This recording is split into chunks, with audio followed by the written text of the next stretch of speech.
The views and opinions of the host and guests are their own and do not necessarily reflect the position of the management and staff of Guardian Network.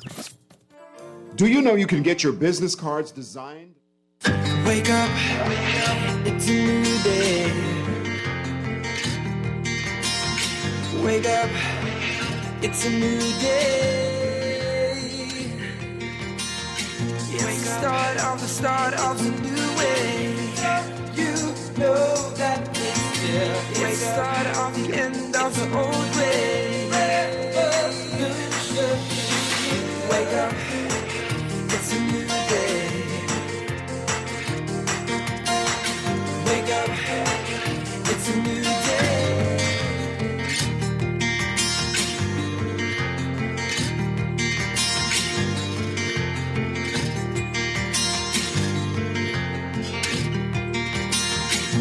Good morning. Former Prime Minister Menes tells why he rang the bell early. Finally, a massive blaze erupts at Freeport's International Bazaar. And in our discussion today ahead of the upcoming White Ribbon Day, we'll tell you about the White Ribbon Campaign and men who are working to end violence against women. It's all straight ahead this morning. I'm Dwight Strachan, and this is Morning Blend. Wake up, it's a new day. Wake up, it's a new day. It's the start of a new way. You know that it's here. It's the start of the end of the old way. Wake up, it's a new day. Wake up, it's a new day. Good morning again, Bahamas. It is Monday, November 22nd, 2021. This is Morning Blend on Guardian Radio 96.9. Again, I'm Dwight Strachan. In a moment, Pamela Musgrove will be joining us. Also this morning, we've got another drawing of the Bahamas COVID vaccination raffle. And later in Morning Blend Business, we are again talking about downtown Nassau. What is happening down there? When are we going to get this right? Another discussion about this crisis coming up. But first, it's time for the overnight, the latest breaking news from while we're sleeping, and the top national and international headlines this morning.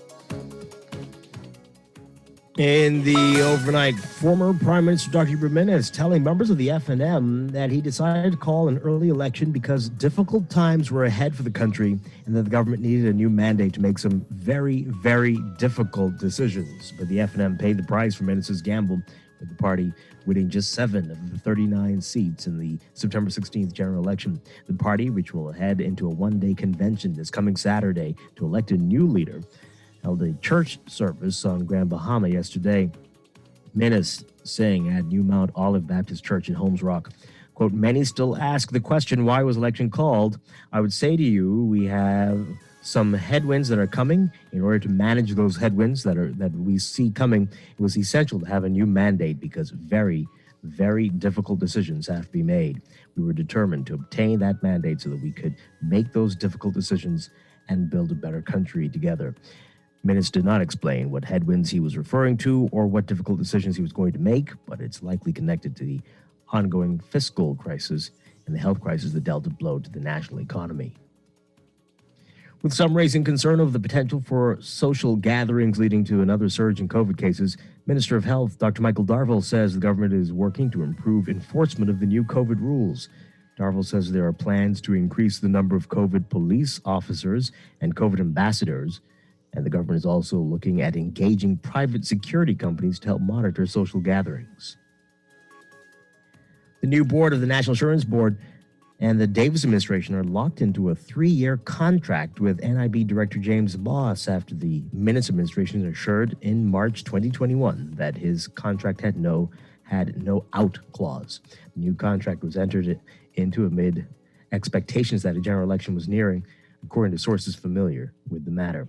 The value of the contract is $150,000 base pay plus $12,000 in allowances, according to information obtained by the Nassau Guardian. A massive blaze erupting at the abandoned International Bazaar.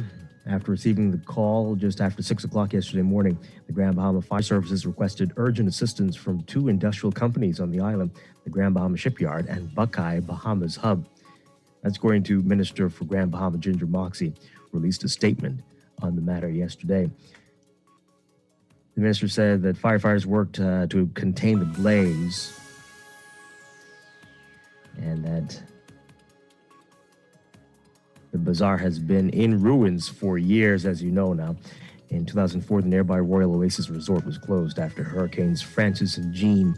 Merchants at the bazaar, which had been popular as a tourist attraction, closed their stores and the property deteriorated, eventually becoming an eyesore. And with new COVID case numbers and hospitalizations the lowest they've been in months, Consultant General Surgeon Dr. Loxley Monroe warned that the public needs to remain vigilant as the healthcare system continues to be strained by low staff numbers.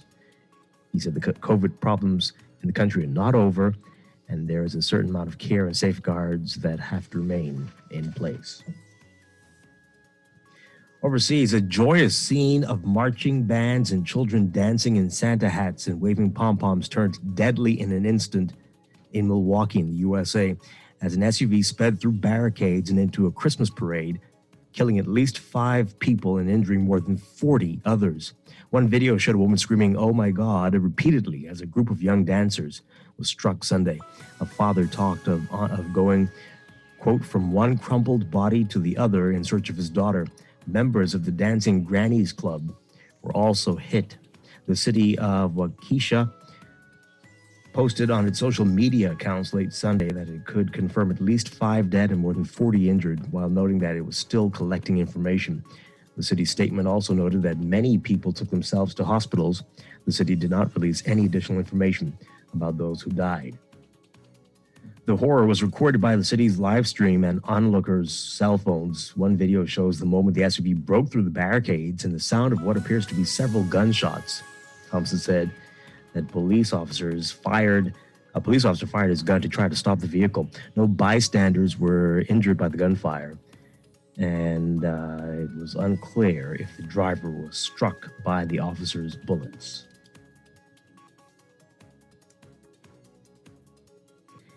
And more from the USA, Republicans fighting U.S. President Joe Biden's coronavirus vaccine mandates are wielding a new weapon against the White House rules: natural immunity.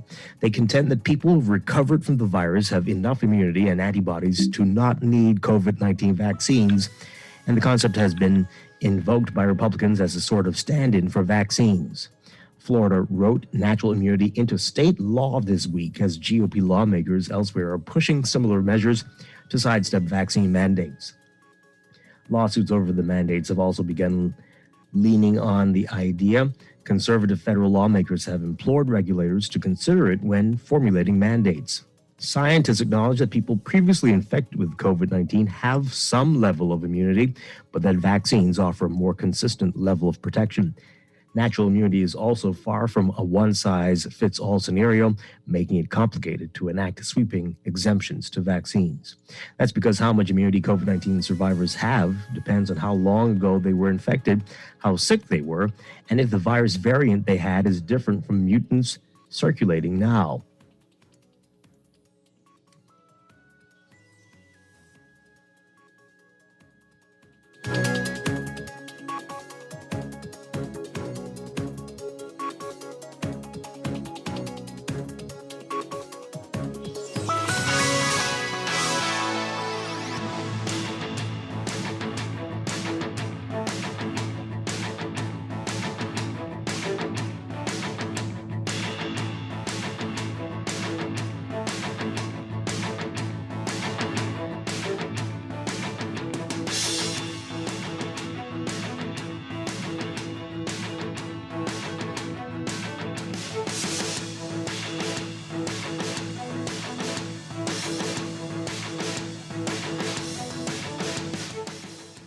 sports. At the end of the day, it appears that not even a most valuable player season in a major sports organization or a near 2020 rookie campaign in Major League Baseball could trump a pair of Olympic gold medals. Shawn Miller and Stephen Gardner selected as the Bahamas' National Senior Male and Female Athletes of the Year once again, culminating at the National Sports Awards this past Friday at Bahamar. There were 8 finalists for the award, 6 men and 2 women. For the Senior Female Athlete of the Year, 2 women were heads and shoulders above the rest as they turned into 2 of the all-time great years by Bahamian sportswomen in 2021. Arguably the 2 greatest single-season performances in Bahamian athletics history. Miller recently said in an interview that the world record in the women's 400 meters is the goal for 2022, and given the year she had in 2021, while battling a series of injuries, there's little doubt there. You can read more about what she's saying and about Stephen Gardner and who they triumphed over in today's Guardian Sports section. A lot of things happening here on the sports scene, including battle for Atlantis and the University of Connecticut Huskies and the University of South Carolina Gamecocks punching their ticket to the women's final, still alive for a chance to be crowned first Bad Boy Mowers Women's Battle for Atlantis champion. That championship game starts at noon today at Atlantis. It'll be televised on ESPN.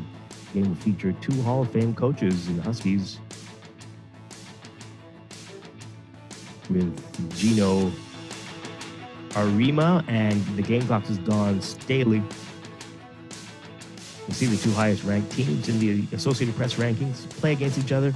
So early in the season adds to the prominence of the tournament. So be sure to check that out, either in person or on ESPN.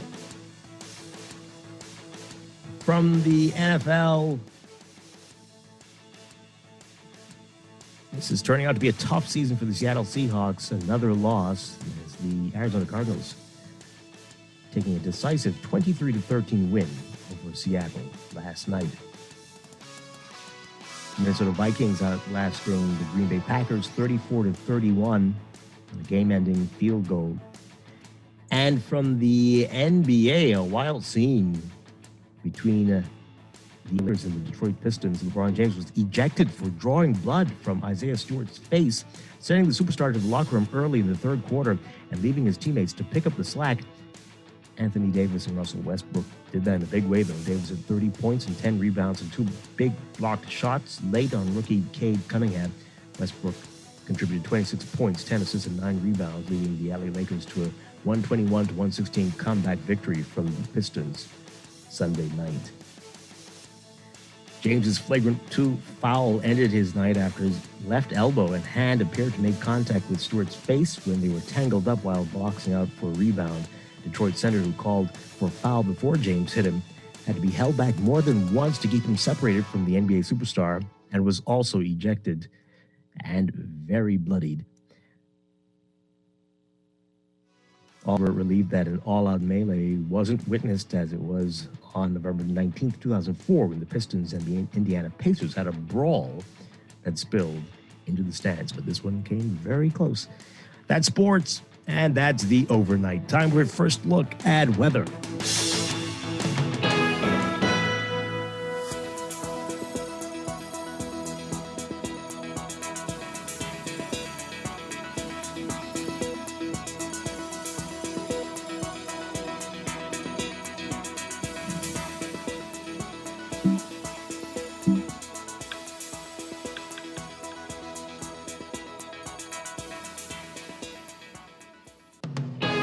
In your first look at weather for today, we've got a weak troughing that's going to keep rain chances elevated again across portions of the country, while a weak cold front is expected to migrate into the northwest Bahamas later today.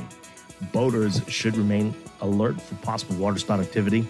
Localized flooding is also possible in low-lying and flood-prone areas during heavy and or prolonged rainfall events. For the northwest Bahamas today, we're looking at partly cloudy and warm conditions, with a few isolated showers this morning, increasing cloudiness and a bit breezy with scattered showers and possible thunderstorms by this afternoon through tonight. Small craft caution is in effect due to swells. Boaters can expect gusty winds and higher seas in or near heavy showers and thunderstorms. Winds east to southeast at 10 to 15 knots, becoming west-south to west-northwest at 15 to 20 knots in the extreme northwest Bahamas and 10 to 15 knots in the rest of the northwest Bahamas by this evening. Seas 2 to 4 feet, but up to 6 feet in northeasterly swells. Seas will build up to 4 to 7 feet, but slightly higher in subsiding swells by this evening in the extreme northwest Bahamas.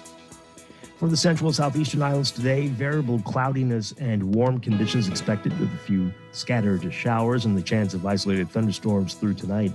Boaters can look for gusty winds and higher seas, in or near heavy showers or thunderstorms.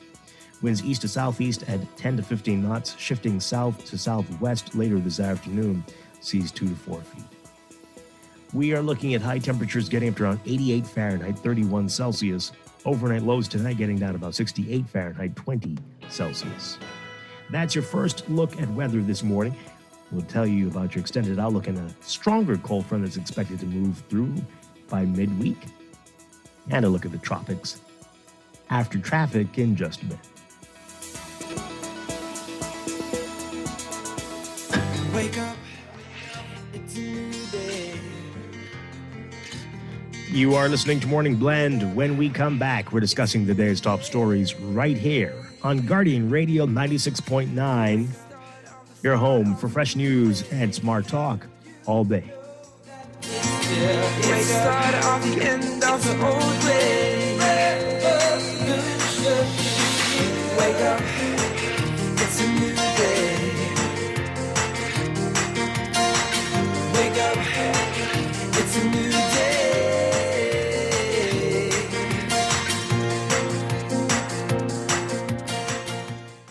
We are working to protect our country, our people, and our livelihoods so that we can move forward. The vaccine is safe. The vaccine is easy. The vaccine is essential for our recovery. If we want to rebuild our economy, if we want to get back to our jobs, if we want to get back to our lives, our families, we must do this together. Shanae's Chesapeake Road Christmas Wonderland is open under the Big Tent. Get your Christmas trees in pink, frosted, green, or white in a variety of sizes. Musical Christmas LED and laser lights, a large variety of tree ornaments, lighted angels and Santa tree toppers, bright and lively colored Christmas balls in all sizes, garlands, wreaths, tree skirts, stockings, and lots more. Add flowers, picks, and decorative mesh to brighten up your home or office this holiday season. And don't forget the toys at Janae's Chesapeake Road. Check our selections online at www.janae's. What does Christmas mean to you? What about the joy and satisfaction you get in starting the home projects you've wanted to do all year? CIBC First Caribbean helps you make your Christmas wishes come true with easy and flexible financing on personal loans. Apply online and smile all the way this holiday season. Visit CIBCFCIB.com for more information. Terms and conditions apply. At CBS Bahamas, Black Friday is back and bigger than ever. Mark your calendars for Friday, November 26th. Set your clocks because doors open at 5 a.m. Wear your shopping shoes and get there early. There'll be deals galore in store on everything from hardware and lawn care to housewares and small appliances. It's all going down this Black Friday. CBS Bahamas Southwest Plaza, Carmichael Road. All COVID protocols will be strictly enforced. You can win. You can win. Everybody can win with Esso this Christmas. Win with Esso every week in the Fill Up and Win this Christmas promotion. Simply spend $25 or more in fuel, write your name, email, and telephone number on the back of your receipt, and drop it in the entry box provided for your chance to win loads of weekly prizes. Promotion ends December 22nd, 2021. Terms and conditions apply. Visit bettergasmileage.com/fill-up-and-win for more details. The Esso brand is a trademark of ExxonMobil Corporation and is used under license. Food security is a challenge for many. Now in a pandemic, many more are unsure of their next meal. Through their Feed 5,000 program and a $20,000 donation, AML is working to ensure that everyone has a meal for the holidays, and they're inviting you to help. Until December 17th, visit any Solomon's, Costrite, Fresh Market, or Domino's in Nassau or Freeport, and Exuma Markets in Georgetown to donate and help feed a family in need this Christmas. No amount is too small. Remember, we're all in this together. Wake up, it's a new day. Wake up, it's a new day. It's the start of a new way. You know that it's the start of the end of the old way. Wake up, it's a new day. Wake up, it's a new day.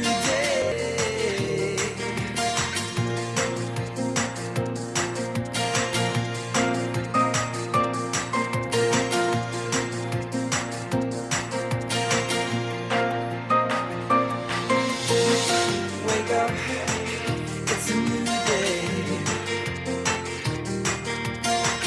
Wake up, it's a new day. Wake up, wake up. Welcome back to Morning Blend here on Guardian Radio 96.9. We are streaming live on GuardianTalkRadio.com and on the Guardian Radio app for smart devices. We're also on your televisions on Cable Bahamas Channel 969 at BTC Flow Channel 612.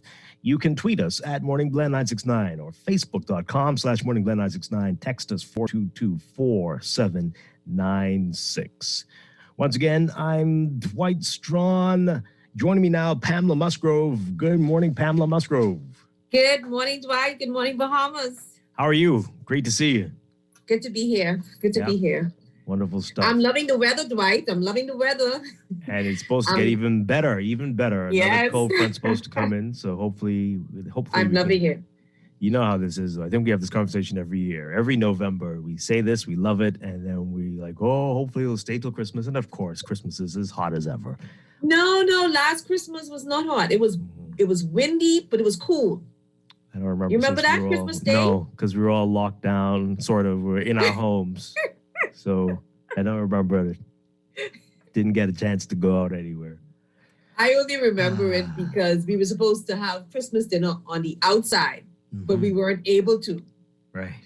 Because it was really, really, really windy, but also cool. But it was nice.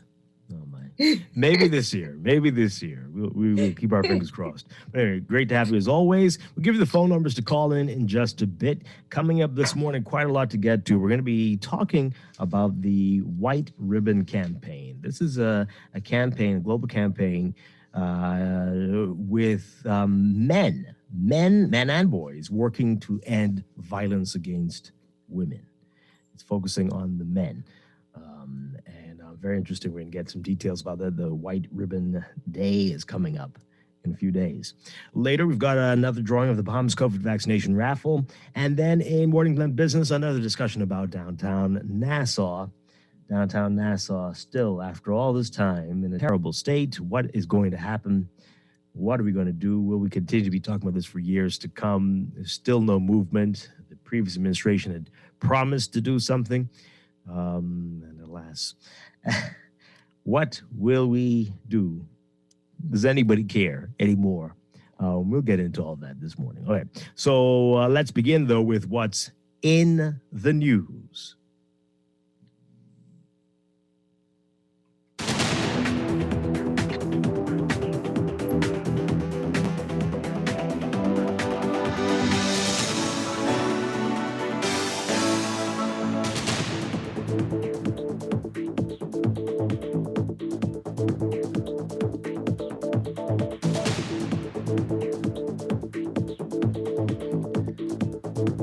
And in the news, Pam, people, it was in the 60s, low 60s last year. I've blocked this out. I've blocked it out.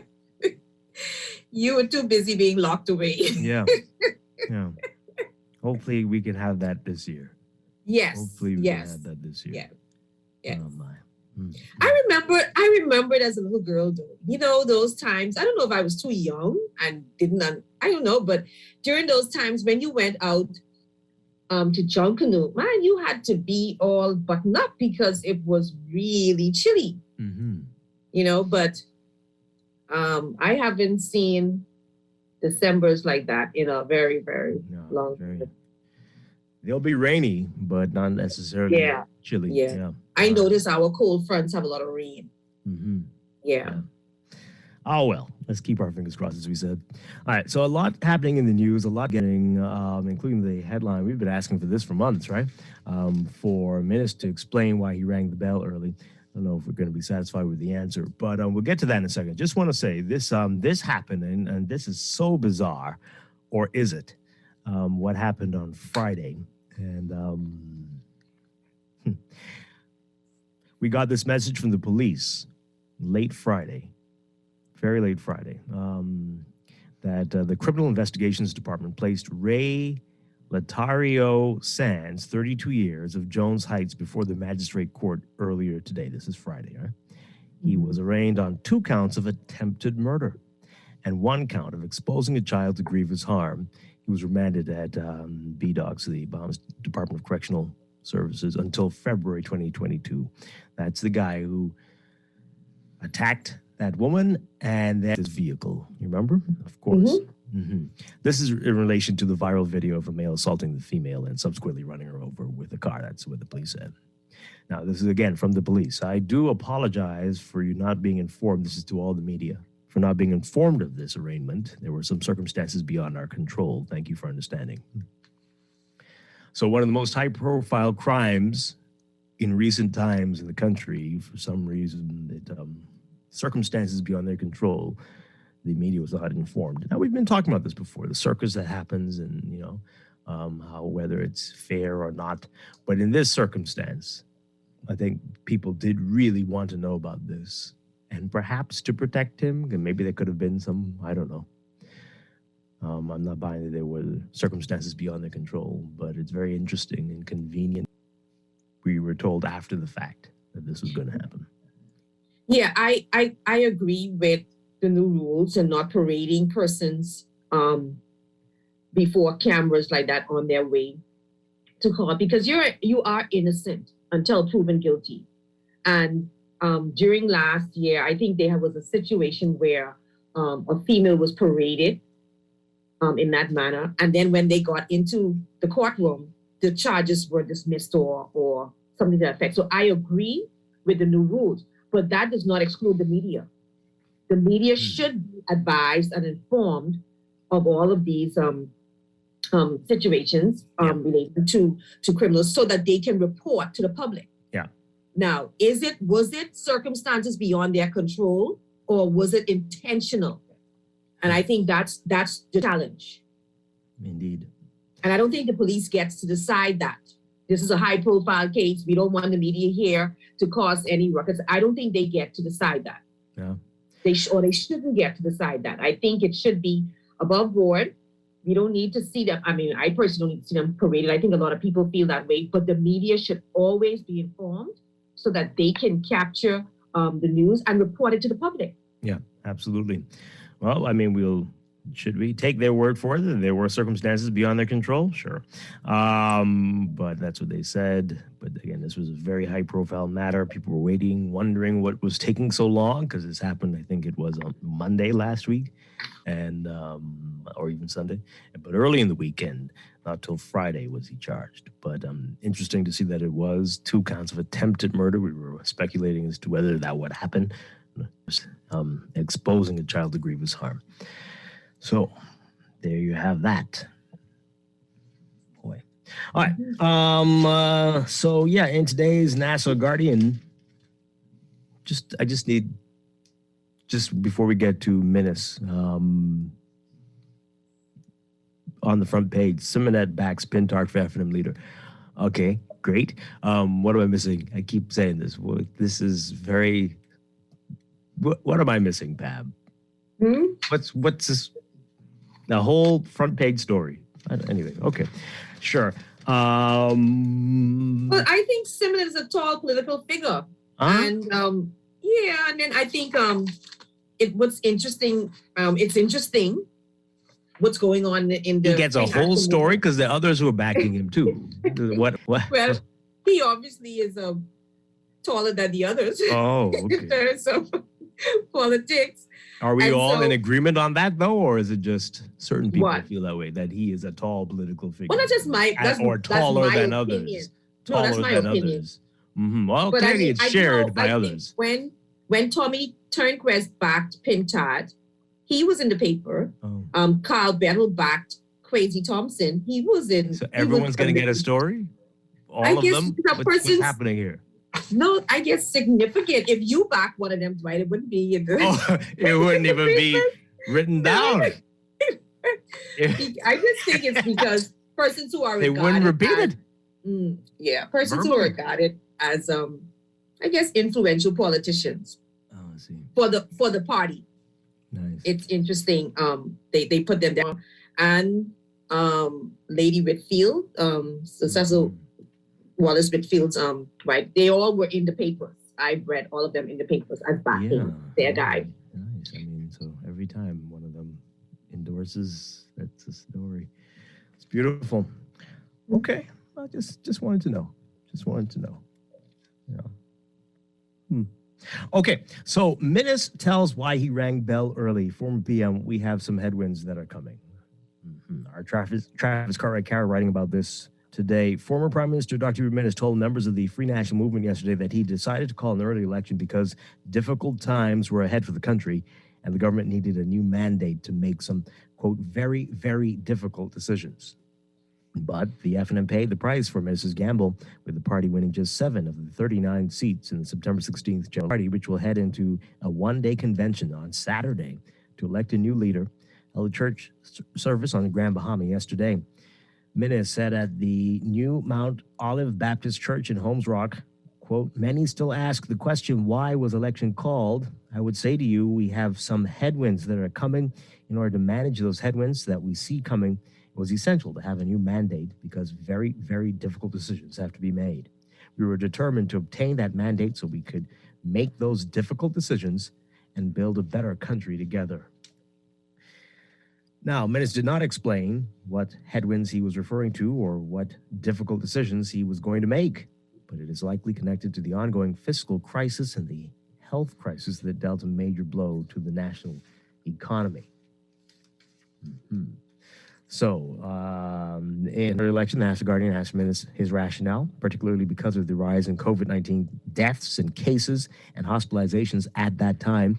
Minnis said all would be made clear in the coming days. The church service was held to commemorate the FNM's 50th anniversary. So, is it any clearer?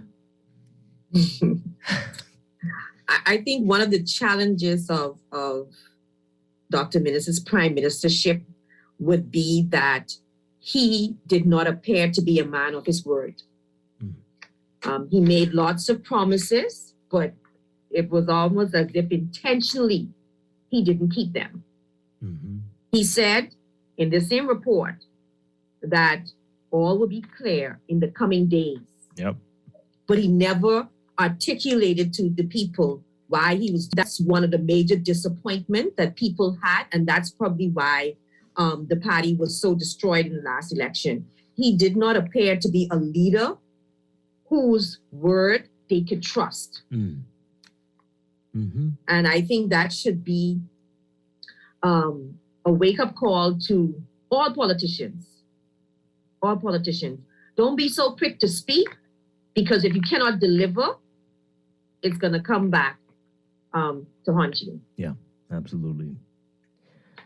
Absolutely. So where all eyes are on this one-day convention coming up Saturday, the 3 contenders for leader, Marco City MP Michael Pintard, East Grand Bahama MP Kwesi Thompson, and Central Grand Bahama MP Iram Lewis. They were all in attendance yesterday as well, as were other party members. Minnis said the party is in a difficult place, but come back even stronger. Throughout our extraordinary history of half a century, the FNM has weathered many storms. Storms forge character. Storms remind us of our purpose. Storms remind us of what is essential. Storms build resistance. He said, quote, our cause endures. No one election can extinguish our hopes and our dreams for the Bahamian people.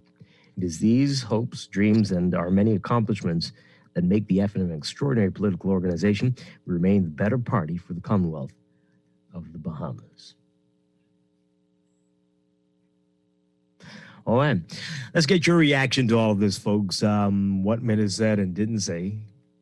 And then what do you think about this upcoming convention, this leadership race, this three-way race for leader of the FNM this Saturday? 325-4316, 325-4259. Tweet us, Facebook us, text us, 4224796. Remember, standard text rates apply. I just want to say, saying that you are the better party does not make you the better party. You have to show that in opposition and in governance. And I think the last administration was very challenging in showing that. Yeah.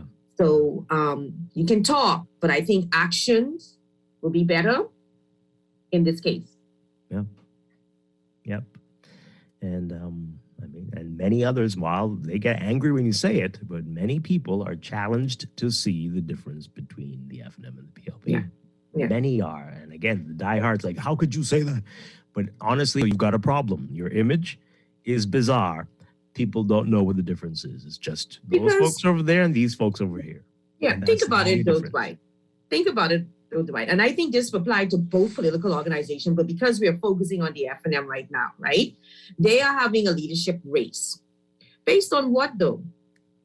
It's just based on personality. Well, right? based on the fact that these people have been elected. No, They but I'm actually just want a saying seat. because what is happening is they're gonna field the delegates behind the scenes, talk to them. You know, when they go to the delegates to ask for their vote, what do they say? What would they say? Vote for me because. So it's really based on personality. But I think it would have been better if they had some sessions where candidates for leadership had open sessions with the delegates to talk about their vision, what they feel they can deliver.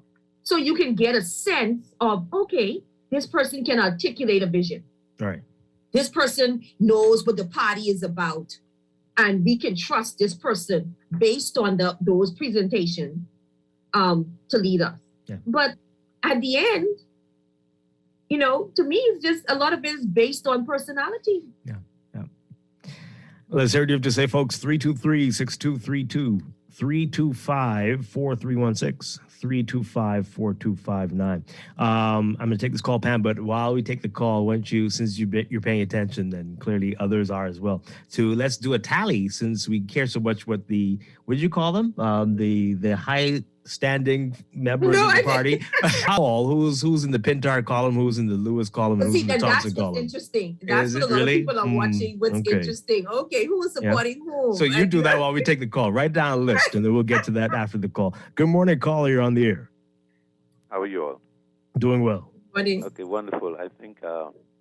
Minnis knew that he would have lost this election. I don't think that he believed he would have won this election at all. I think the difficult days that he is referring to, I think that he did not want to be the man in the chair because of the pressure that this country is going to get to make mandatory vaccination. And he felt that he had better get out and not be the man to call that shot.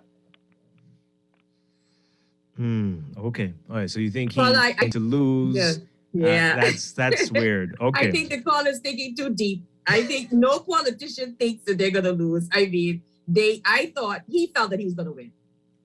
He felt that he was going to win. And if not by the overwhelming majority that he did in 2017, he felt that at least he would have gotten the majority of the seats at that point. And as people point out with the campaign, how it was so focused on Brave Davis, they were thinking, as people had said for years before, that the public was not interested in Brave Davis being prime minister, and that they just needed to play that up, and that would be all that it took to secure another victory.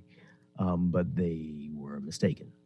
And I think what is happening over the past election cycles is that the leader at the point is performing who the public thought would never put in that position are getting it. Right. And so that's a lot of that why, because and that's poor why you can't performance of sleep. the leader at the You point. can't sleep on this convention coming up if this person who wins on Saturday is the leader for the entire period up until the election. They could very well become the next prime minister of the Bahamas. Sleep on that one there. Pam, you've got your list together yet? Or are you still, No, I don't. You're not doing You're I not doing it. I just based on what I read in the papers. That's all I'm going on. Okay. The names I called, they were all mentioned That was it. in the papers. And so I'm assuming that they're there because they are considered, senior politicians. Yeah, but everybody's got a influential few. Politicians within the party. Yeah. All of them have a few followers, a few people who are backing them. So it seems to be interesting election for them at their convention. This text here, when will the menace hate stop? Why all the attention on the opposition? Why not worry about the dark day crew and the confrontation between a junior minister and a civil servant at a particular ministry? Okay, we don't know what. Do you know what that's about? That last part? No, there? I don't know. So okay, whatever.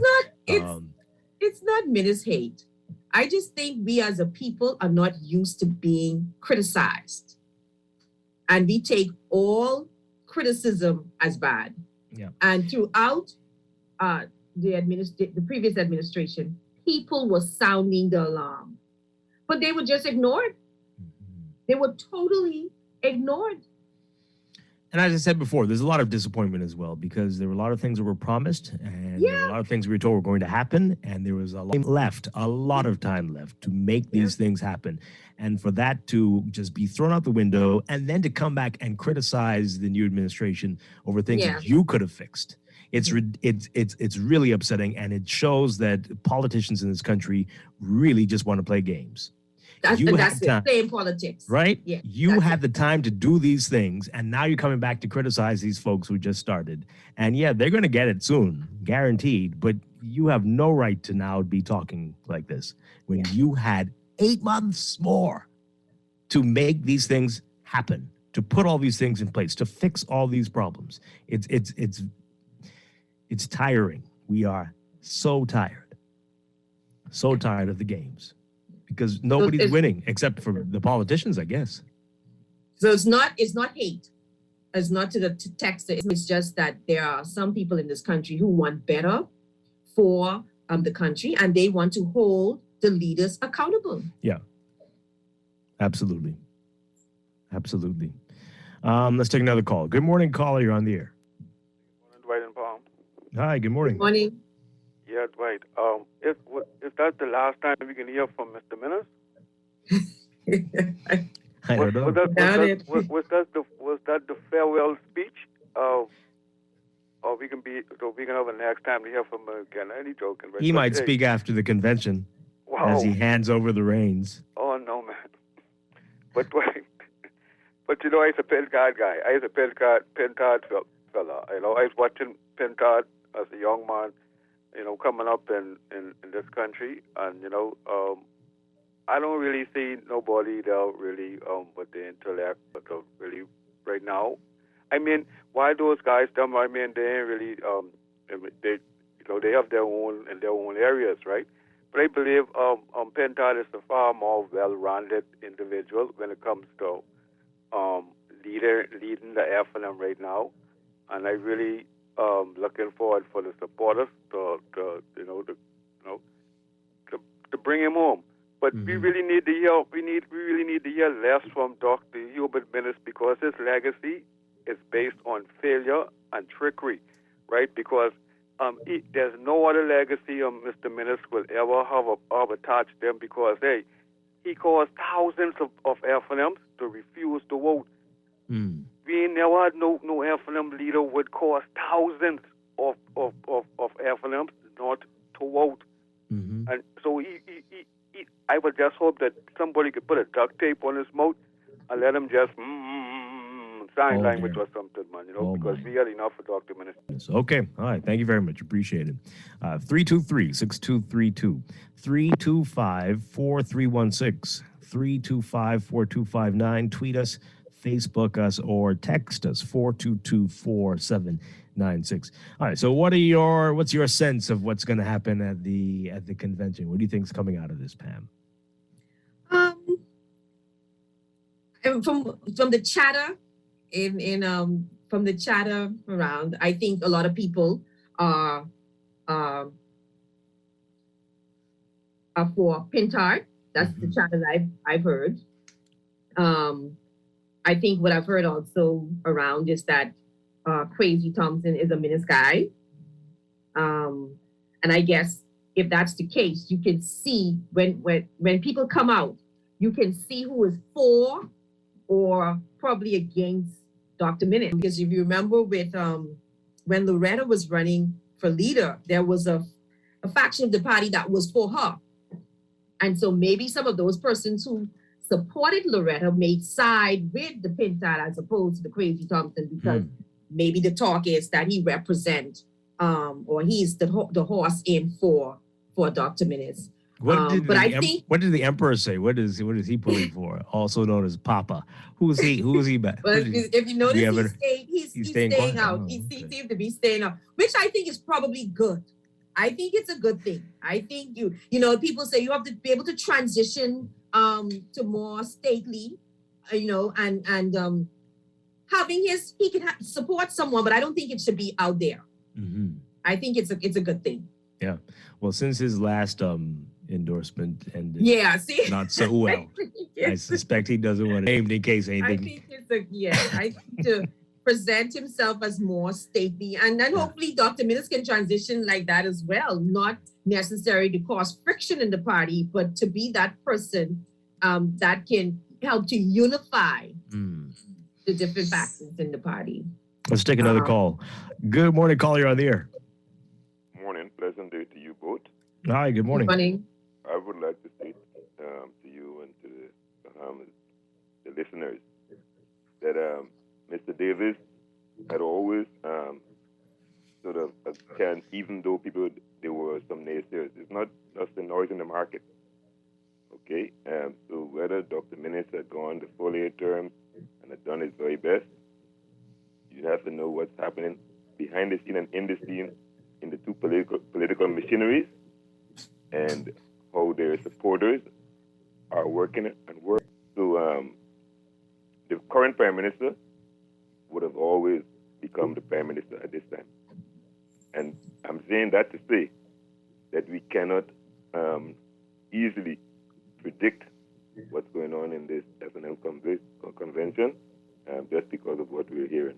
We just have to, and this one I wouldn't call, wait and see, because I don't want to say some of the things that I may be seeing beyond what people are talking. Mm-hmm. Okay. All right. Interesting. Thank you very much. Appreciate it. All right. Let's get back to your text messages. This one says here, if Brave Davis can become Prime Minister, I don't see why anyone else can't. Okay. This one says here, what's this about? Please tell me why we no longer decorate the streets during Christmas. Okay. Every roundabout almost has these ugly, cheap lights in this administration. Oh, you think they're ugly? I agree, Dwight. Yeah. I think it's better not to even put them up. And like what I think if they're too nice, the people may take them, I mean, I mean, you can do really simple things to make it look good. Even Bay Street with some lights down Bay Street. And I thought to myself, I thought about it, but I said maybe they don't do it because during Junkanoo, some of those costumes are so big and they would probably disrupt the lights down on Bay Street. But they leave it up to the store owners, though. They leave it up to the building owners, too. No, I'm talking about in the center. Okay. Like the squares. Mm-hmm. Yeah. Main city centers, I mean, they are lit up during the holiday season. Yeah. And they're just lovely. Well, they don't have to deal with BPL, so I think that's part of the problem, Yeah, but I think that would really be nice to do something like that. So that corner through there, it's beautiful. When they have those themes, it's lovely. Yeah. When they have those themes, the umbrella one day, and then they have lights the next day. I think something like that You said something interesting, though. You said big cities, right? That's what you said. Cities, who does that? Not the central government. It's the local government there. That does those things. And in the absence of that, this is why it looks the way it does when you allow the big central government machinery to handle something as simple as your decorations. Yeah. No, they look awful. Yeah. I think it's probably better just to not put them up. They go on to say they've noticed this even before the administration. Many streets are dark. I feel frightened while driving home from work at night that unknown people can drive alongside me with criminal intent. Well, now you're getting into something else. That's a different story. I'm sure you feel like that whether it's Christmas or not. And that's a different issue that needs to be addressed as well. Yep, okay. This one says here, I think that the former prime minister knew that the party was going to choose another leader. I think that's what they wanted to say. Something got cut off there, but okay. So he felt he had to do that. Yeah, because it's about them and not about the country and the party. Yeah. Okay. This person says here, we want Michael Pintard for FNM leader, no one else. This one says here, I'm finishing up with Rwanda and moving on to Zambia. But Dwight, before I move on to Rwanda, a landlocked country, has 10 more major modern projects going on, one of which is a ministry to transform the country into a modern economy. But let's continue with the lie of a progressive Bahamas, 5 more years of this nonsense. Minister, what? Okay. I'm not sure what's happening exactly, but okay. I agree with the caller that decisions are the reasons the early election was called. Minute said that the upcoming decisions will be telling. Yeah, but he had many opportunities to say. He had many opportunities. Why are you calling this election, Prime Minister? Tell the people. I'm calling it because there are challenges ahead. Yes, and that you're going to need a leader who is going to do this and that and that. Right? Say those things. Be honest. What do you have to be playing playing poker with gaming people, keeping these cards close to his chest. For what? It was asked, how much did you pay for the prosecution of those politicians? But now we know. So don't you think it makes sense just to say it? Because now we all know. And they did the same thing when they got in, highlighting people's salaries and stuff. Exactly. I mean, you said you were going to be like this, but you didn't do it. Exactly. Oh, boy. And that's why over 40,000 people didn't vote for them. This one says here. Yeah, I share the sentiments. What is the premise of their campaign? Running for leader. What is the stand on? Where does their stand on national and world issues? Popularity, personality, and charisma can't be the determining factor. This is just crazy. The lines get blurred behind the numbers. God help us. Well, that's how we always do it, right? That's how it's been done. But I think that's why there's so many factions, because if it's based on personality, it's who I like. Yeah. And I hold on to that. But if the party had a system, not just the FNM, all the party, if the party had a system to form policies, and it will identify who you are. Who are you as a political organization? Yeah. Other than to beat the other party. We see that in other parts of the world, especially in the U.S. Not all the Democrats are the same type of Democrat, right? And we saw that with the last election. They're more moderates and they're more extremists, and you knew that they stood for something totally different. We can't say that about any of these people. No. We don't know. And what I learned, I was doing some reading, and what I learned is that, I'm a conservative, so the conservative type party, but what I learned is the Conservative Party in the UK, it's their party that formulate policies that leaders push. Mm-hmm. Right? Now you could be in government and something come up and then you come up with a different policy, but fundamentally the policies are formulated by the political organization, their committee inside there that really defines who you are and what you believe as an organization. And then you look for leaders who can push that agenda. Mm-hmm. But what I see now is just really a personality contest. Yeah, absolutely. This text here, Dr. Minutes means he wanted to raise VAT. Simple. Yeah? He had zero ideas other than lazy taxing. He didn't want to jeopardize his chances by holding on to power by raising action. The problem is people were telling him about difficult headwinds from 2018. He did nothing. He continued to listen to bad advice from his chief advisor. And in a comic twist of fate, everyone else fell off the cliff, but those who managed to cling on. Okay. This one says, Menace does not hold himself responsible for the position the FNM is in. Also, since the party and candidates refused to condemn Menace, they show they agreed with his actions. Another one, this shows that what Menace did was in line with the party's values. They were silent because they agree with his actions. Disagree with that. I think the way politics work in this country, we know how it works. You speak out against the leader and you're penalized. I mean, we vote out the Christie administration where the current prime minister was a deputy leader, was a deputy leader of that party. And now he is prime minister. So this thing about, because you were a cabinet minister and you're out, obviously we don't do that in the country. No. Because we know how the system of this politics work. You speak out against the leader and you don't get a nomination. And, and if you run independent, you probably won't get it because people are lying to their political organizations. They're what, lying? They are lying to their various political Yeah. organizations. Yeah, absolutely. This one says that people are too jaded. My 5-year-old was very impressed with the lights. The children still have wonder. Okay, well, there you go. All right. I didn't think they were that horrible. No, it's just there. It looks so skinny. It looks like it needs to be connected to something, just this. Maybe they should have a lot more of those in one area. You see my point? Like just having 4 or 5 around in the end to make it look nice.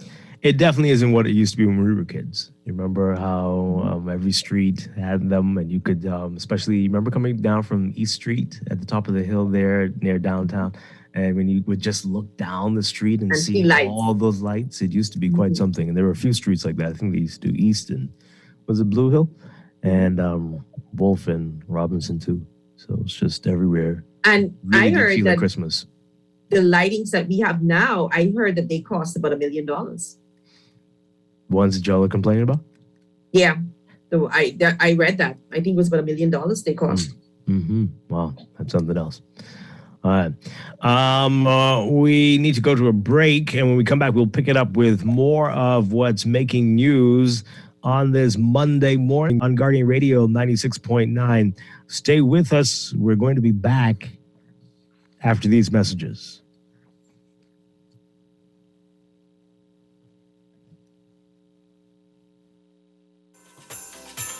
Rev customers already get more channels, more sports, and more speed.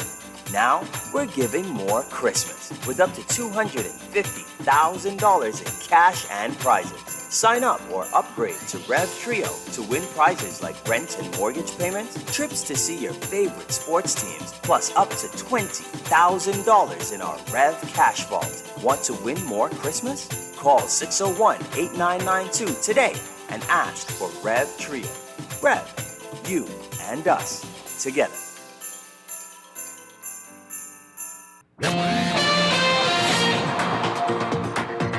7:29 the time. Time for traffic for this morning. Here's what's happening. We've got heavy traffic as usual. You read down traffic with Milo Butler Highway from south now of Fire Trail Road in the northbound lanes to Tonic Williams Darling Highway. Backed up along Fire Trail as well, eastbound to that roundabout with some Milo Butler Highway. So alternate routes looking a little bit better for you. Gladstone Road looking much better. You'll just run into that traffic about midway between Fire Trail and JFK Drive in the northbound lanes. Blue Hill Road is busy, but manageable.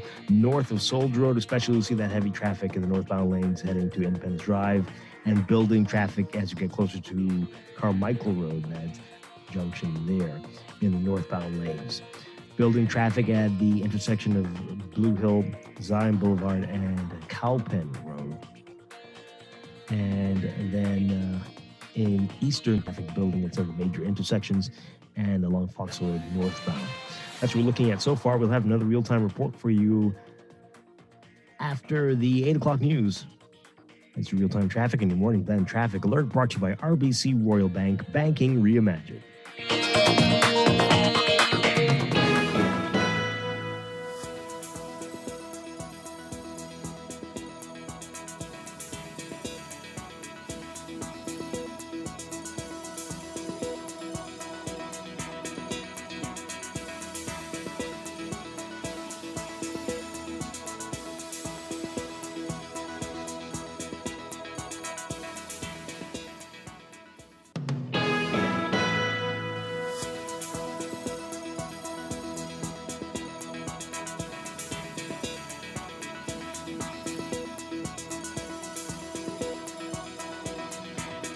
And time for another check of your weather for today. Here's what's happening. We've got weak troughing that's going to keep rain chances. El front is expected to migrate into the northwest Bahamas later today.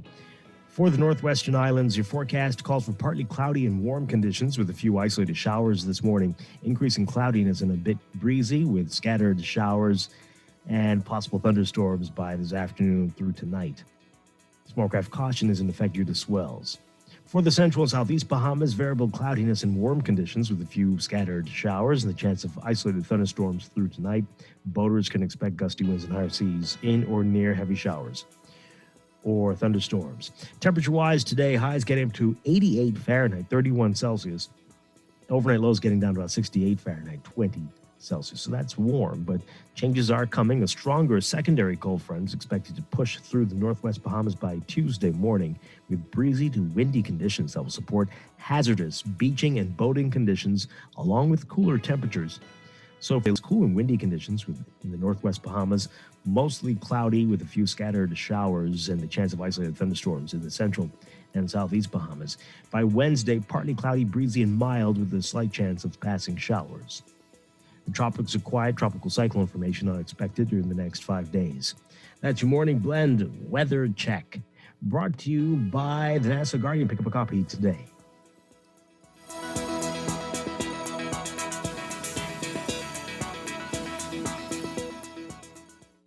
Technology makes every day in life just a little bit easier. Whether it's for joy, productivity, or creativity, Custom Computers has all the latest gadgets to conquer any obstacle. Imagine automating mundane tasks with tech and living a freer, richer lifestyle, all while staying on top of your goals. The path to freedom could fit in the palm of your hand. Discover tomorrow's technology today at Patton Street, Cable Beach, and Caves Village through the Blake Road entrance.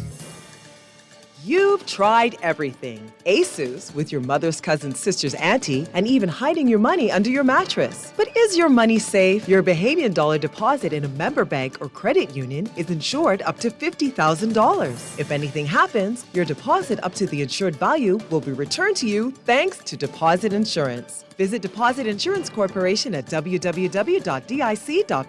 Protection for your money guaranteed with DIC. Your child needs nutrients every day, and Enfagrow has DHA and iron, which supports your child's mental development. Enfagrow has components which cow's milk does not contain. Support your toddler's growth and complement their diet with Enfagrow. Let's fuel the wonder. This product is not intended to be a substitute for breast milk. Milk does not contain DHA, but contains calcium and other nutrients. My Gateway, a way to access and pay for government services online. Go to mygateway.gov.bs and log in to request a police character certificate, renew your passport or driver's license, and more. Receive emails confirming requests and alerts when documents are ready. You must have a valid, government-issued ID in order to collect documents. My Gateway is fast, easy, and convenient. Go to mygateway.gov.bs and register today. This is Guardian Radio 96.9 FM, Nassau, Bahamas.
Back here with Morning Blend on Guardian Radio 9. Dwight Strachan along with Pam Musgrove on this Monday morning. We're talking about what's in the news. Coming up in a few minutes, we're going to be talking about the White Ribbon Campaign men working to end violence against women. That's coming up in a few minutes. But we continue talking about what's in the news, getting a lot of your text messages, and you can continue to text us, 422-4796. Tweet us as well at morningblend969 or facebook.com/morningblend969. You can call in 323-6232, 325-4316, 325-4259. All right, let's get to some of these messages here, these text messages. Someone says here, those decisions are not only unpopular, but unconstitutional. Do you remember Minnis saying that in the House, our leaders know the script that is written for the masses? Minnis could not tell us the details of the decisions. That is not his job. His job, now Davis's, is to implement those decisions upon us. I don't know if I understand. You understand what he's saying? No. Oh, okay. I don't know. Anyway, may the best man win for the F&M, and I trust that if there is a new F&M thrust for the development of agriculture, it'll not be such that MPs get farm startup boxes while the nation language is for food security. What? Okay, some people, those are things that we might not I don't know. What?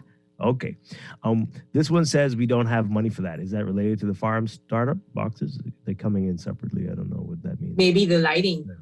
Is that for the Christmas lighting? I don't know. Okay. At this point, Minnis is powerless, and if they still refuse to speak out against him and his actions, and yet they still refuse to speak out on his actions. Okay. Papa would have thrown him under the bus in a heartbeat. Most are too young to remember the F&M losing decades under Ingram. What? I think you are very confused. What now? I think they're going back to those days. What? Texter, you might be too young to know what you're talking about. What are you saying? They were only able to win with him. Yeah. Almost every time. Yeah. Right? They were in the wilderness until he won the election. And when he decided that he wasn't going to do more than 2 terms, they lost. And then he came back. And it was just in 17, right? 2012. What year is this now? 2012, when he lost. We're in 2021. 17 when Minnis won. 2017 when Minnis 12. led. Right, there you go. Yeah. Exactly. Right, that was the one there. So I don't know if you're correct, Texter, at all. But they had many decades before Ingram when they were in the wilderness, yes. This one says, I agree with Pam. A forum to articulate the vision of the 3 MPs should be included in the F&M conversation. After all, the chosen person is likely to become leader, and God knows 2 of them show gross weakness. Yeah? Who do?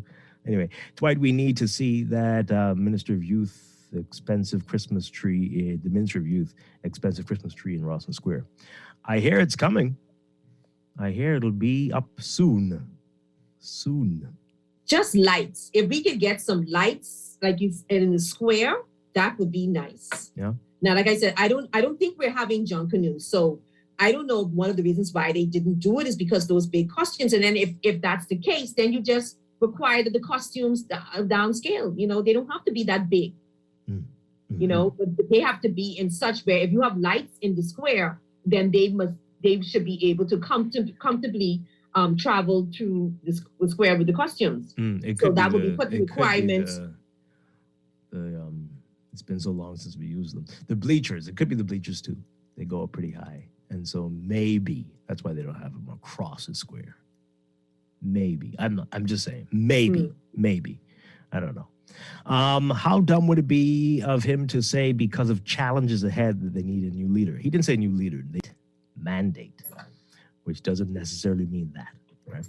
Would that not imply that he's not up to the job to handle the challenges? No. They mandate, new mandate, right? So he was going to do some things that we might not have been used to or wanting or wanted, and so he needed. But he should have said. Yeah. He should have been very specific. Yeah. Please ask the government to put more patrol cars on the streets, especially near the roundabouts. Too many drivers are comfortable driving dangerously on our roads. And please, government, fix the 1,001 potholes in New Providence. Oh, Texter, I think you're very wrong. It's 10,001. 10,001. There's about 1,001 on Village Road alone.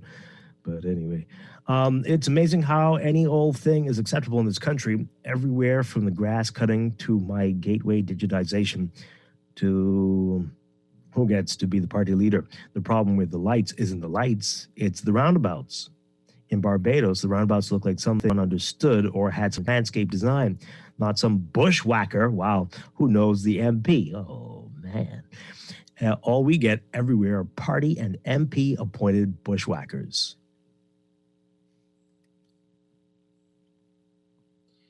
Oh. That text is getting it off his chest. So that's fine. Just get it off your chest. Get it off your chest. Okay. Dwight and Pam, what Dr. Minnis needs to do is to be honest and list those hard decisions that the FNM wanted to make. Doing so would help us understand why he called early elections. Additionally, should the PLP choose to make similar decisions and they prove necessary, this would legitimize them. If not, Dr. Minnis can compare the FNM plan with any other plan that the PLP introduces. We need something concrete from Minnis. Okay. I think that ship has sailed. I think that, and I think even now that they are electing a new leader, I don't think it makes sense for him to explain that anymore.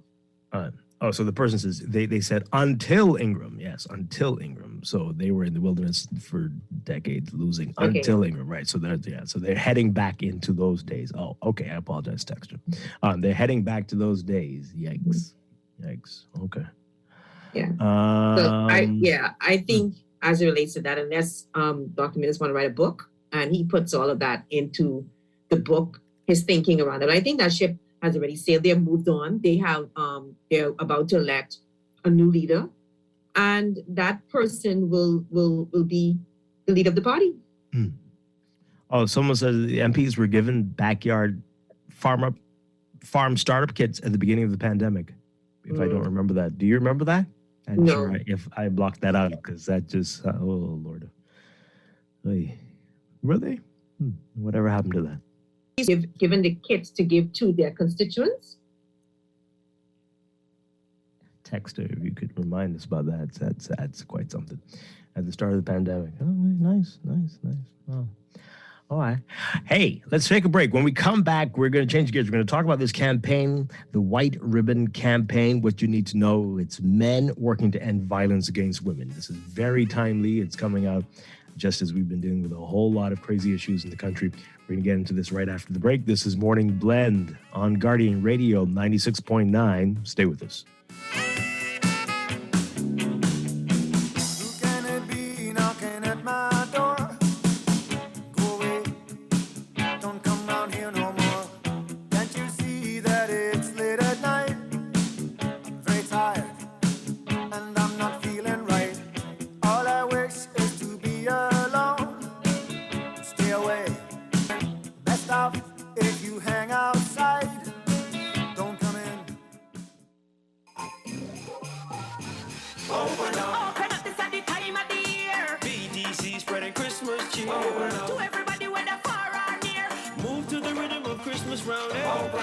Switch to BTC for huge smartphone savings to celebrate the magic of Christmas. Get the iPhone 12 mini for just $199.99 plus a Christmas gift when you sign up for a postpaid plan. Get the new Alcatel A1B for just $19 or the Samsung A02 for just $39, that included, plus a free 7-day prepaid combo and SIM card. Get yours today.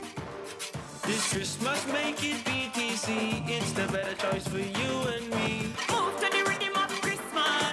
Move to the rhythm of BTC. Conditions apply. Hello? Yes, it's time. I know, a lot sooner than we thought. Well, that's thanks to those returns from my RF mutual funds. You know they have some of the best performing funds in the market. Yup. With what I've been earning, I can finally set a date for my product launch. On my way. Reach your financial goals sooner with RF Mutual Funds. Sign up by November 29th for a chance to win $1,000. Find out more at rfgroup.com. RF, money at work. While it's encouraging that the national COVID-19 vaccine rollout is going successfully, it's not the only precaution to reduce the spread of the virus in our communities. It's important to continue practicing safety protocols, because it is our social responsibility to protect ourselves and to protect others. Wash your hands for a friend with a weaker immune system. Only read and share information from trusted sources to avoid unnecessary panic. I'm gonna need y'all to avoid these large crowds. You could have loved ones at home who have underlying health conditions. Do it. Practicing safety protocols is an act of brotherly and sisterly love. The life you save may just be yours as well as your neighbor. We will win. We will win. This message is brought to you by the PAHO WHO Bahamas and Turks and Caicos Country Office, the Ministry of Health, and the Healthy Bahamas Coalition. Friday is back and bigger than ever. Mark your calendars for Friday, November 26th. Set your clocks because doors open at 5 a.m. Wear your shopping shoes and get there early. There'll be deals galore in store on everything from hardware and lawn care to housewares and small appliances. It's all going down this Black Friday at CBS Bahamas Southwest Plaza, Carmichael Road. All COVID protocols will be strictly enforced. Wendy's and Coca-Cola are back with $45,000 worth of upgrades for you. Upgrade your premium lunch combo to a large or purchase a large salad and a Coke product and get your scratch card for a chance to win thousands of prizes instantly. You can win a PlayStation 5, plane tickets with spending money, weekend hotel stays, an iMac, iPads, iPhone 13, tool sets, washer and dryer set, and thousands more prizes. Visit Wendy's Facebook page for more details on the Upgrade My Life promotion. Rules and restrictions apply. To those affected by a hurricane, the damage is far greater than the eye can see. It's the pain of experiencing damage to your home. But there are people right here that can help. We're CG Atlantic General. We're your neighbors. We live here and work here too. We're always ready to answer calls and to process your claims as quickly as possible. So when a storm turns your life upside down, we're here to turn it around. CG Atlantic General. Good like that. Security and General Insurance Company Limited, trading as CG Atlantic General. Contact a CG Atlantic General broker today. Unlock the value of your home with an RBC home equity loan and do more for the holidays, like home improvements, investments, and build back your savings. When you switch your mortgage to RBC, experience the difference with no management fees, cash back on closing costs, and guidance from our mobile mortgage finance specialists. rbc.com/Caribbean/equity loan and experience holiday joy with RBC. Offer extended to December 31st. Conditions apply. We are working to protect our country, our people, and our livelihoods so that we can move forward. The vaccine is safe. The vaccine is easy. The vaccine is essential for our recovery. If we want to rebuild our economy, if we want to get back to our jobs, if we want to get back to our lives, our families, we must do this together.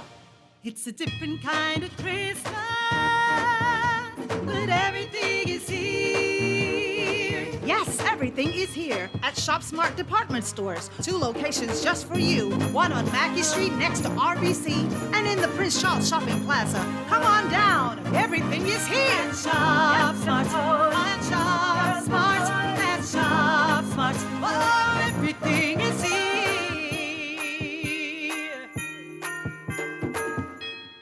Screws and Fasteners World, Balfour Avenue and Palm Beach Street, has those hard-to-find fasteners for you right now. You can find stainless steel regular hex, carriage bolts, galvanized bolts, threaded rods, nails, self-tap screws, sex bolts, anchor bolts, turnbuckles, masonry tools, hand tools, and weed whacker strings. Check out the rope selection and car body fasteners, too. Special orders are welcome. It's your #1 fastener store. Screws and Fasteners World, Balfour Avenue and Palm Beach Streets. Call 326-1976. For 38 years, Strachan Commercial Pest Services has provided trained certified technicians while using environmentally safe, industry-standard products.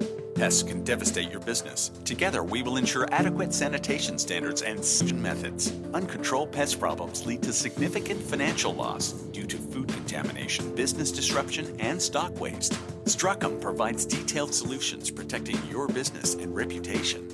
Strachan, #1 in pest control services. This is Guardian Radio 96.9 FM, Nassau, Bahamas.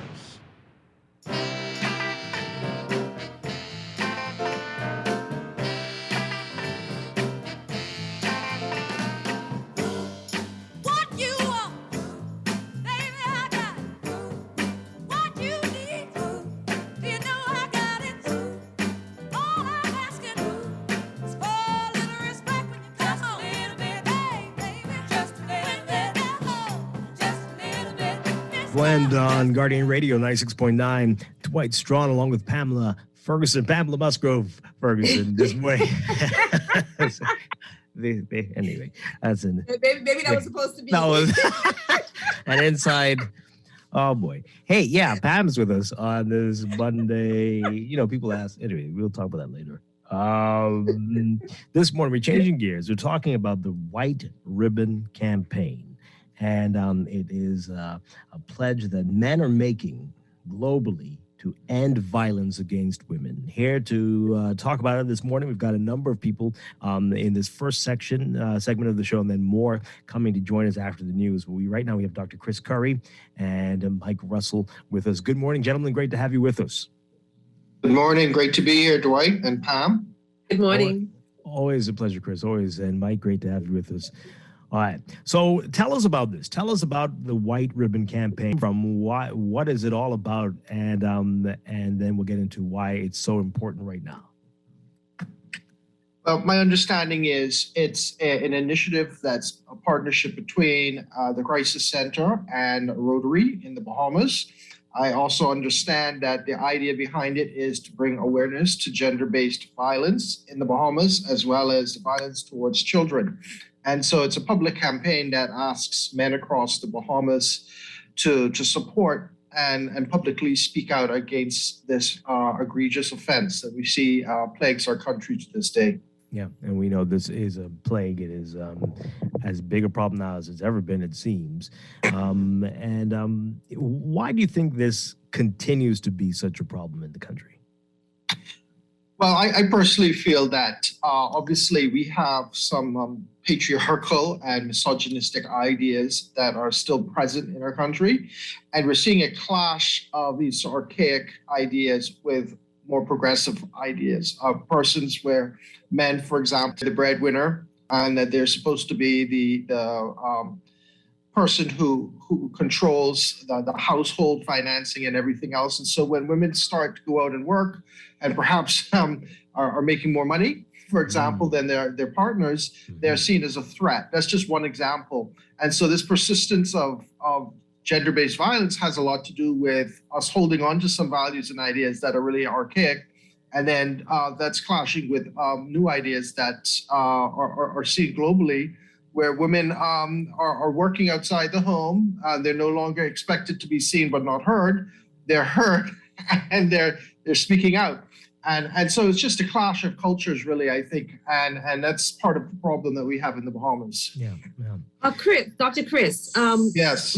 My opinion is that a lot of the violence that we are seeing are learned behaviors. Mm-hmm. What do you say as an expert? Well, of course, I'm a historian. I'm not a psychologist, but or a social worker. But I would say yes. A lot of the behaviors that we see is a cycle of violence that has been cycled around from one generation to the next. And for some reason, we had this view that it was okay to beat a child because that's how I was raised. But in actual fact, there's no excuse universally or locally for violence to be perpetrated from one generation to the next. But it definitely is a learned behavior. Yeah. And so my thinking is that we have to get to the root of this problem, because I think we're changing. And back in the day, when a man probably hit his wife or his girlfriend or he schemed on her, she probably cried, talked to her friends, went to the pastor, went before the altar. Two of us can play this game, Negro. And so they are engaging as well. And then when the guy finds out, in a lot of cases, they just go ballistic. Yeah, absolutely. And there's still this idea in our country, in our society, that men have the license to perpetrate violence towards women and children. And even women who seem to suggest that is right. Mm-hmm. As we've heard, unfortunately, some who will say that, what did you do? What did you do to encourage or to cause him to act like this? And we're hearing that far too often. Yeah, and of course, the other problem is people erroneously extract scripture out of context to suggest that subjugating women is biblically based, and that is not true at all. And again, we have I guess, a conservative backlash that supports in some way these things. We haven't had any definitive legal change being made to the marital context in which women should be protected. I'm talking, of course, about the marital rape issue. Mm-hmm. My goodness. So I know we're going to talk a lot more about this after the break, and you unfortunately have a class. But from your perspective, what needs to happen to get these ideas, these mentalities to change, and how long is it going to take? Since these are deep seated, it seems. Yeah, I believe, of course, as an educator, I'm going to support the idea that we need to have in our curriculum, whether it be social studies or in our health science BJC classes, a conversation about violence, gender-based violence, child abuse. All of these things have to begin at a very early age. Children are more malleable. They can be molded, they can be crafted, and they can learn. But older people, it's much more difficult to address these issues because in many ways they're like cement. They've been hardened into their own sort of young children from the primary school age and up. We need to be talking about these things and be more open. One of the things I find is a challenge in our country is we sweep everything under the proverbial rug. We don't like to talk about these very difficult conversations. My advice, my suggestion, we're doing this morning, is really to have deeper conversations about this issue. And let's start with our young children, educating them about these issues. Yeah, absolutely. All right, we're going to break for news. Chris Curry, thank you very much. You have to go, sadly, but hopefully we'll get to talk with you again very soon. Thank you very much. Appreciate it. Appreciate it. Thank you so much. All right, we'll pick up the conversation about the White Ribbon Campaign after the news. Stay with us. We'll be back with more. This is Morning Blend on Guardian Radio 96.9. Stay with us.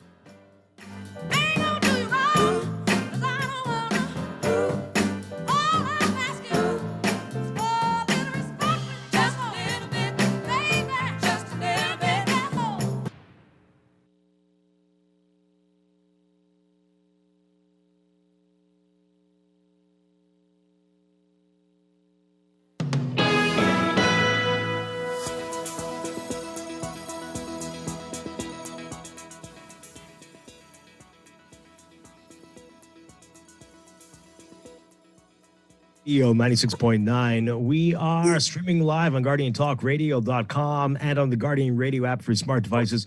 We're also on your televisions on Cable Bahamas Channel 969 and BTC Flow Channel 612. You can tweet us at MorningBlend969 or Facebook.com/MorningBlend969. Text us on the Guardian Radio text line powered by BTC 422-4796. And now at 8:90, the check of your weather for today, brought to you by Bahamas First Insurance. Here's what's happening. We've got weakening troughing that's going to keep rain chances elevated across portions of the country, while a weak cold front is expected to move into the northwest Bahamas later today. Boaters should be alert for possible waterspout activity, and localized flooding is also possible in low-lying and flood-prone areas during heavy and or prolonged rainfall events. So for today, for the northwest Bahamas, we're looking at partly cloudy and warm conditions with a few isolated showers this morning, increasing cloudiness and a bit breezy with scattered showers and possible thunderstorms by this afternoon through tonight. Small craft cautions in effect for boaters due to swells. For the central and southeast Bahamas, variable cloudiness and warm conditions today with a few scattered showers and the chance of isolated thunderstorms through tonight. Boaters can expect gusty winds and higher seas in or near heavy showers and thunderstorms. Could be a warm day today. Highs getting to around 88 Fahrenheit, 31 Celsius. Overnight lows getting down to a comfortable 68 Fahrenheit, 20 Celsius. But changes are coming. A stronger cold front is expected to move into the northwest Bahamas by tomorrow morning with breezy to windy conditions that will support hazardous beaching and boating conditions along with cooler temperatures. So for tomorrow, Tuesday, variable cloudiness, cool and windy conditions in the northwest Bahamas, mostly cloudy with a few scattered showers and the chance of isolated thunderstorms in the central and southeast Bahamas. Wednesday, partly cloudy, breezy and mild with a slight chance of passing showers. And the tropics are quiet. Tropical cyclone formation not expected during the next 5 days. That's your morning blend weather check brought to you by Bahamas First Insurance. What's first for you comes first for us.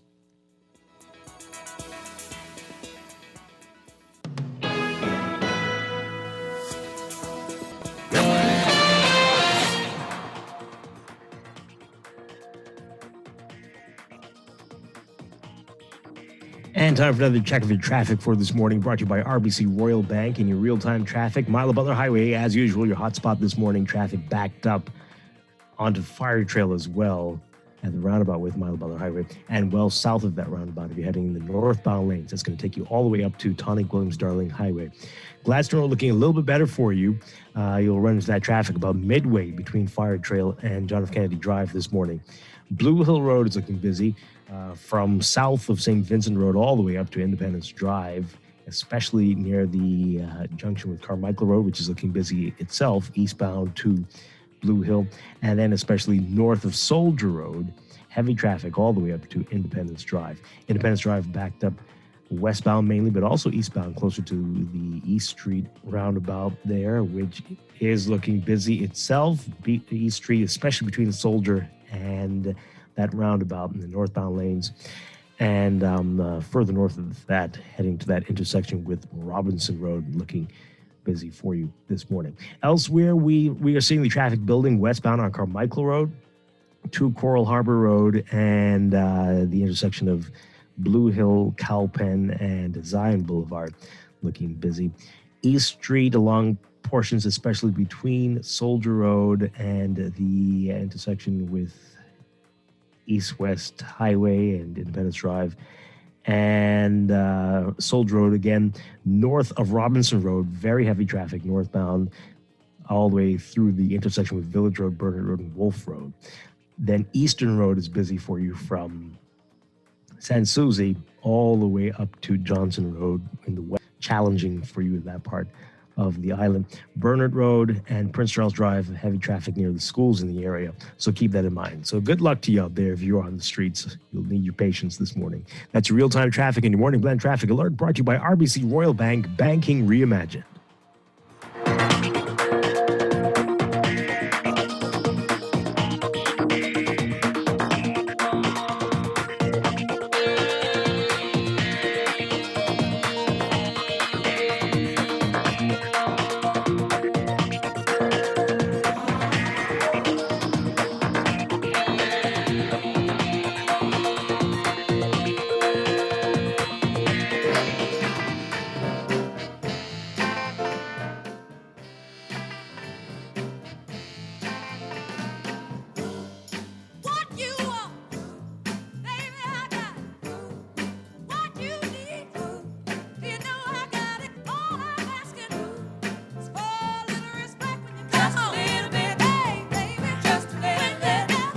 And we are back here with Morning Blend on Guardian Radio 96.9. Dwight Strong with you. Pam is going to be back with us in just a bit. We continue our discussion for the White Ribbon Campaign. Very pleased to have with us Mike Russell, Tim Ingram, and Jamal Davis now to talk more about this. Gentlemen, great to have you with us this morning.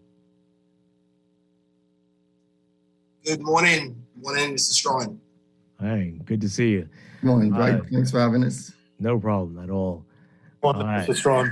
Good morning, everyone. All right, so you heard before what Chris Curry was saying. Let's get your perspectives on this, or why this is so important, and who needs to be a part of a campaign like this, ending violence against women and children as well.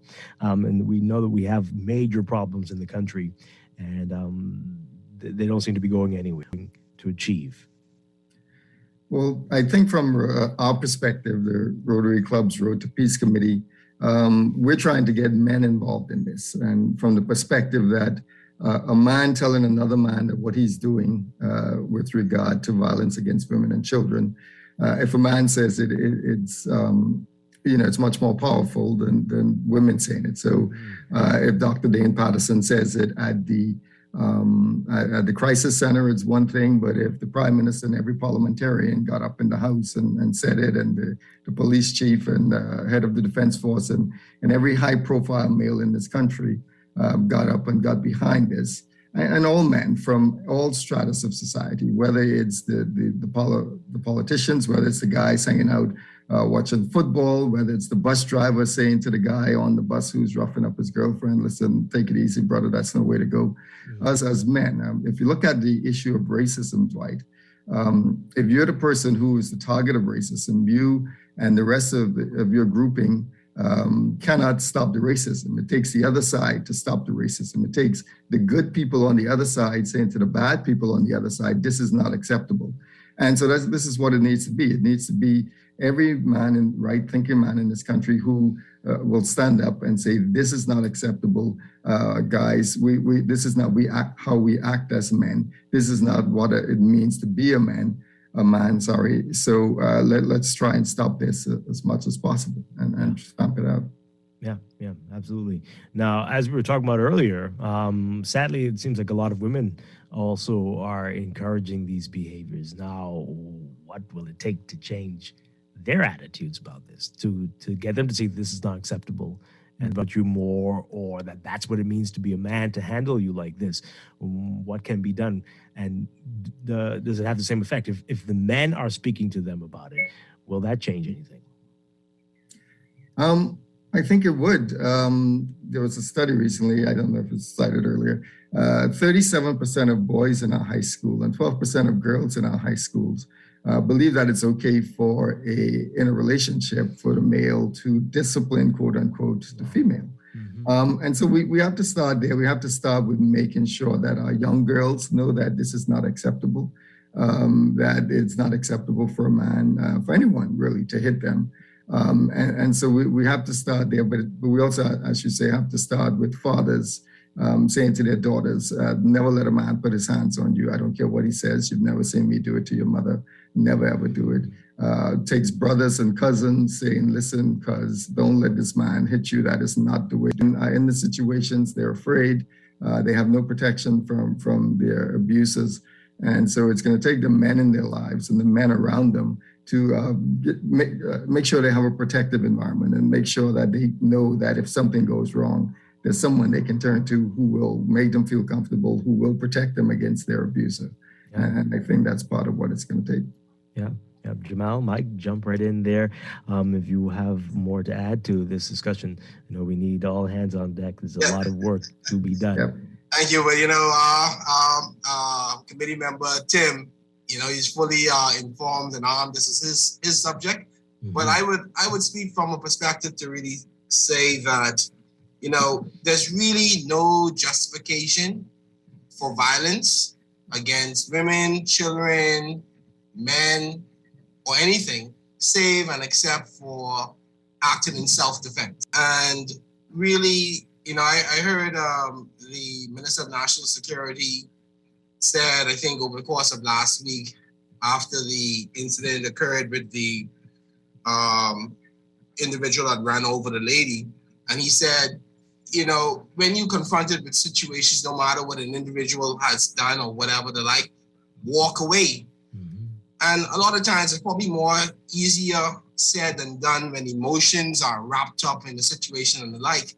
But really, that is always the safest and the best thing to do. I just want to implore men, women, and the like, whenever these situations arise, and they're very easy to arise, simply move away. Move yourself from that situation for a period of time, let that die off. And if it's still perpetrating happen, you have the Domestic Violence Protection Act, where you can get a protection order against the abusing partner, spouse, or the like. You can have a person bound over to keep the peace. There's institutions like the Crisis Center for various support. There's many outlets out there that you don't need to feel as though you are trapped in a particular situation, women. And, that's one of the things that Road to Peace is for. We're not here to reinvent the wheel as to the good work that is happening out there, but we're here to supplement organizations like the Crisis Center and the work that they do. I was thinking, Dwight, really, what can I say when I come here this morning? Because I get so caught up in my thoughts and life. But one thing I do wish to say is that, we have to realize that there are many outlets. And all of us working together, we can bring about a common good. that's not really what I want to say. It'll come back to me at some point.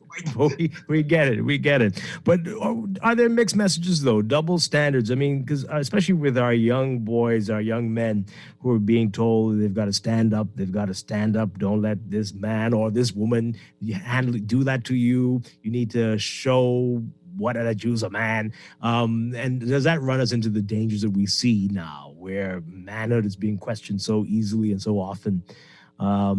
What do we do to counter that, and how do we stop sending the mixed messages to our people? We have to work with the boys as well. I mean, we can't ignore the boys. I think that's where a lot of this problem starts. I think if we work properly with our boys, there's going to be great gains from that. There was a committee on gender-based violence a couple of years ago. They happened to help to deal with this, and especially to deal with boys, and to provide mentorship to boys by good men who will lead and guide them. But we have to try and move away from, I think, as they call it, the toxic masculine culture, where no one can step on my foot or no one can look at me in a certain way. Someone has to get beaten up. We've been piloting in the schools a peer mediation program where kids are taught amongst each other to de-escalate these things and taught coping mechanisms to help them not get into those problems in the first place. So we need to some serious rallying around this point. We need to put the programs in place that the Gender-Based Violence Committee has suggested that will help change. It's not an overnight fix. It's going to take years and years of unraveling this to make men feel that I don't have to fight. I don't have to punch someone in the face. It's okay. And this affects not just the gender-based violence, but it's violence against each other. I mean, that's why we have so many killings in this. It's not even so much now if you hit me or anything. If you disrespect me by looking at me in a certain way or walking through my neighborhood, then someone has to die. And that we need to deal with that at its root cause. From the little boys, we have to sit down with them and tell them this is not the way to go. Absolutely. This text here, please ask your guests if it's fair to say that the problem isn't violence against weak. The violence is simply a matter of intensity. I suspect the problem is prevalent because we don't deal with the root cause. Yeah, I mean, and that's it. They're dealing with the root causes of violence. Why are people, not just young men, but young women? We see videos going around of young women fighting each other. Why are we so angry? Why are we doing all of this fighting?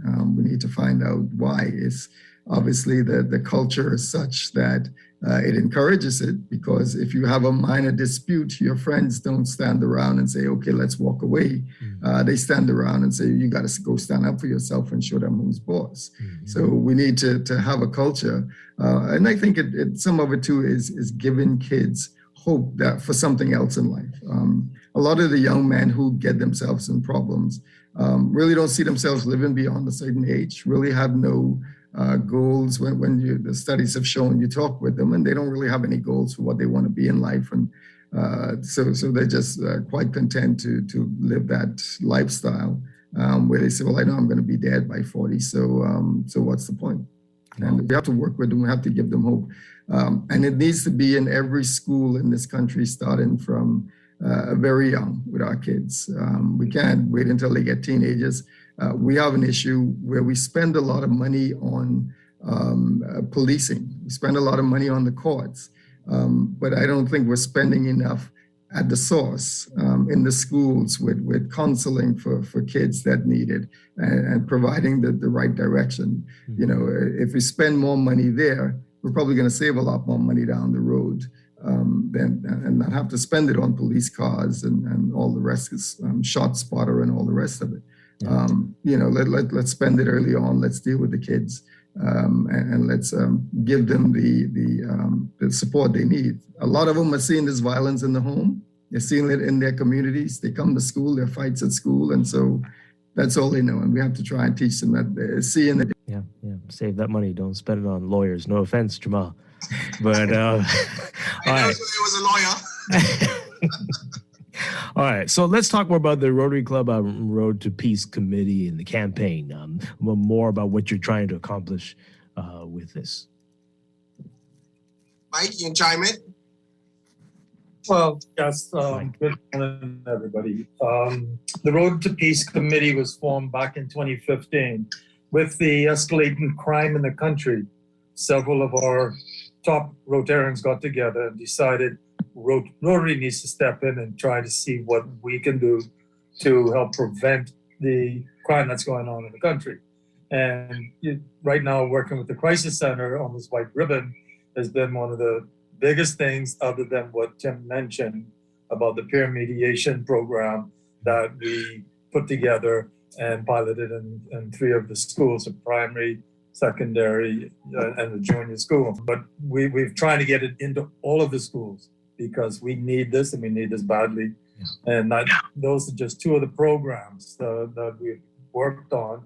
But we've worked with several other organizations, several other committees, several other groups, and we're trying to involve Rotary, especially. Rotary is predominantly a man's club, but there are a number of women in the club, but we have some clubs that are strictly, or one club that's strictly all males, and we need the men to talk to the men. We need the message to get out. We've had several of these talk shows, and they've been on the male talk shows, and we've had male guests that have been speaking. So, we're doing what we can to make awareness of this. And we're also working with Zonta. Zonta's got their program going, and they're going to be running from now until December 10th.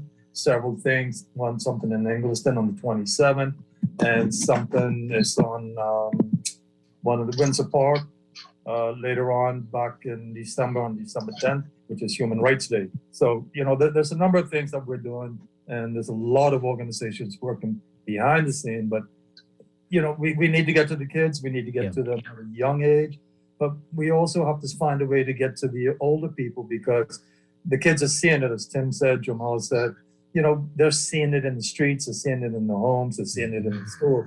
So we have to get to everybody. We need everybody's participation, young and old. Yeah, absolutely. Absolutely. And it's great work that you all are doing. So I do want to ask about that. Yes, we have to get to the young people and change their way of thinking. But are the courts doing enough when there are problems? There's more need to be done in that regard to show that we as a community, as a society, are really take this the way it's been going. And Jamal, maybe you can chime in on that. Yeah, definitely. Mm-hmm. Well, Dwight, I would say overwhelmingly the courts can only do as much as what is actually brought before it. The court basically is reactory because it acts based on cases that is brought in front of it. And I would say that our complement of magistrates, judges, appeal court judges, all of them, they know the issues that our society is confronted with. And, it is their duty to apply the law fairly and appropriately, so that, when we have these issues that come up and it's fresh, it's topical, and it seems as though that really the court isn't doing anything, again, you have to remember, everyone is entitled to due process. Everyone is innocent until proven guilty.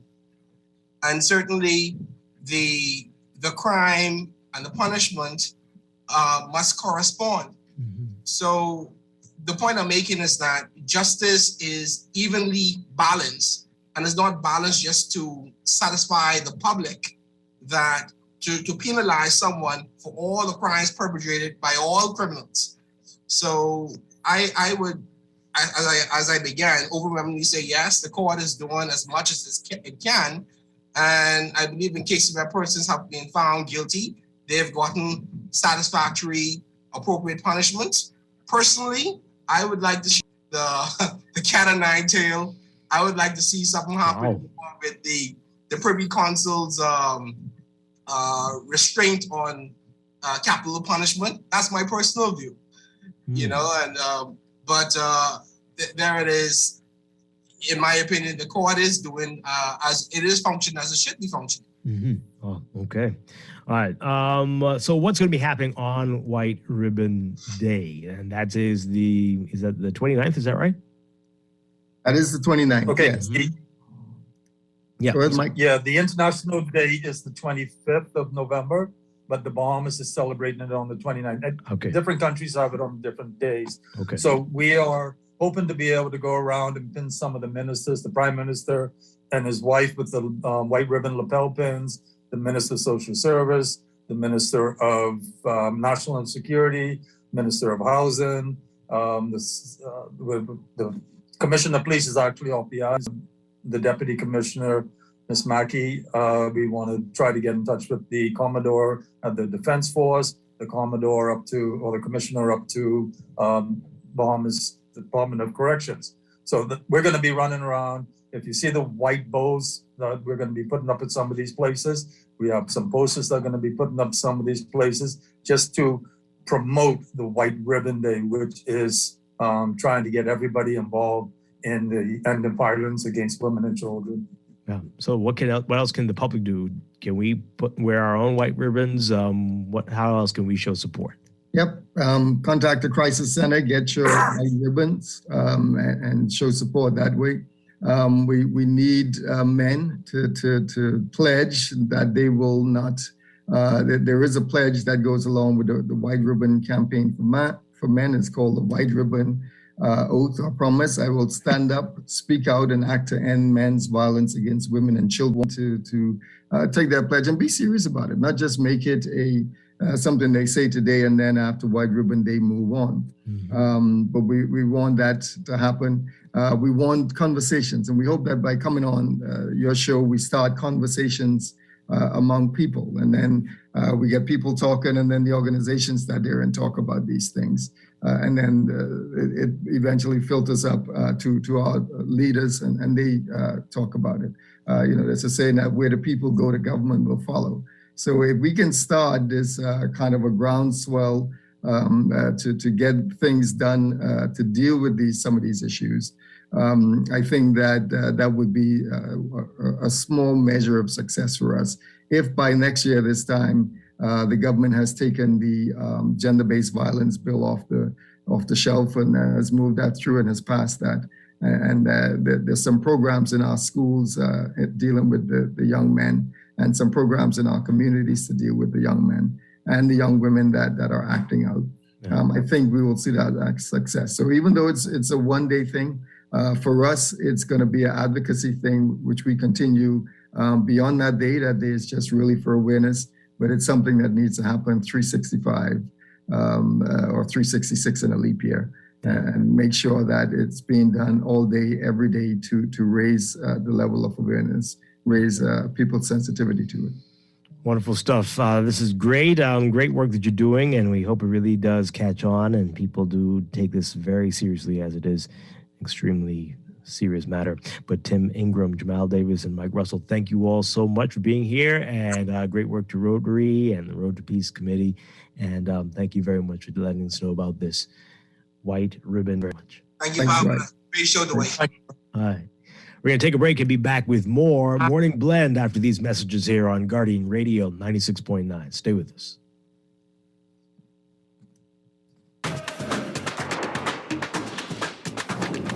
With BTC Business's new smart solutions powered by super fast, reliable broadband, you'll feel like there are more versions of you working for you. From website design, development, and digital marketing to promote your business, 24/7 business class support to cloud solutions, security, and more. Multiply your growth today.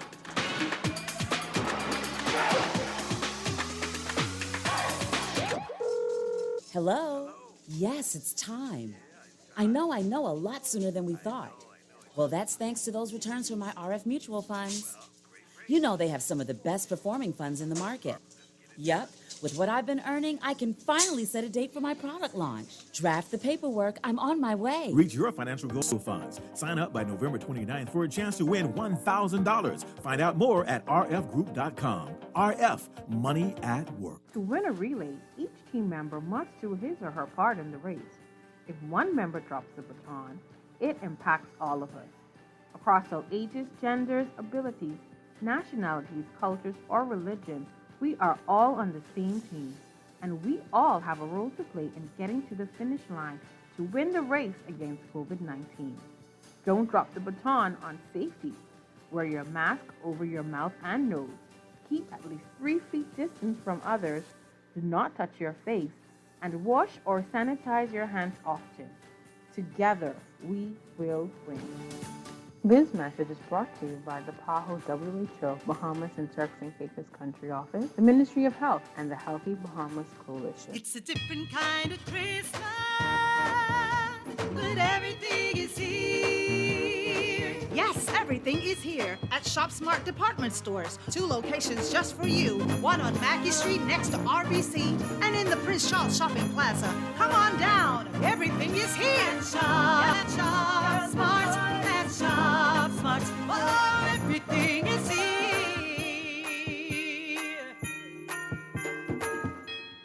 Your child needs nutrients every day, and Enfagrow has DHA and iron, which supports your child's mental development. Enfagrow has components which cow's milk does not contain. Support your toddler's growth and complement their diet with Enfagrow. Let's fuel the wonder. This product is not intended to be a substitute for breast milk. Milk does not contain DHA, but contains calcium and other nutrients. Hurricane season is here. If you're not prepared, it can really turn your life upside down. Fortunately, there's CG Atlantic General. Our people are here, ready to assist at a moment's notice. With protection like alternative accommodation for those who are displaced due to a storm, it's our priority to make sure you have what you need when you need it most. So when your life gets turned upside down, we can help to turn it around. CG Atlantic General. Good like that. Security and General Insurance Company Limited, trading as CG Atlantic General. Contact a CG Atlantic General broker today. Getting vaccinated will help protect you against severe disease requiring hospitalization and dying from COVID-19. The vaccine helps our body to develop immunity so that we are able to fight off the virus if we are exposed to it in the future. Getting vaccinated helps to protect those around us because it reduces our chances of getting COVID-19 and spreading it to others. Let's make our communities safer. Don't procrastinate, vaccinate. This message has been brought to you by the Ministry of Health and this radio station. Tired of banks forcing you to use technology to bank the way they want you to? Your convenience is important. So no matter what your banking needs, Commonwealth Bank's friendly for that personal one-on-one service. But when you choose technology, our online and mobile banking app offers you state-of-the-art functionality. The choice is yours. Commonwealth Bank. Bank the way you want. Technology makes every day in life just a little bit easier. Whether it's for joy, productivity, or creativity, Custom Computers has all the latest gadgets to conquer any obstacle. Imagine automating mundane tasks with tech and living a freer, richer lifestyle, all while staying on top of your goals. The path to freedom could fit in the palm of your hand. Discover tomorrow's technology today at Custom Computers on Patton Street, Cable Beach, and Caves Village through the Blake Road entrance. This is Guardian Radio 96.9 FM, Nassau, Bahamas.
And we are back here with Morning Blend on Garden along with Pamela Musgrove on this Monday morning.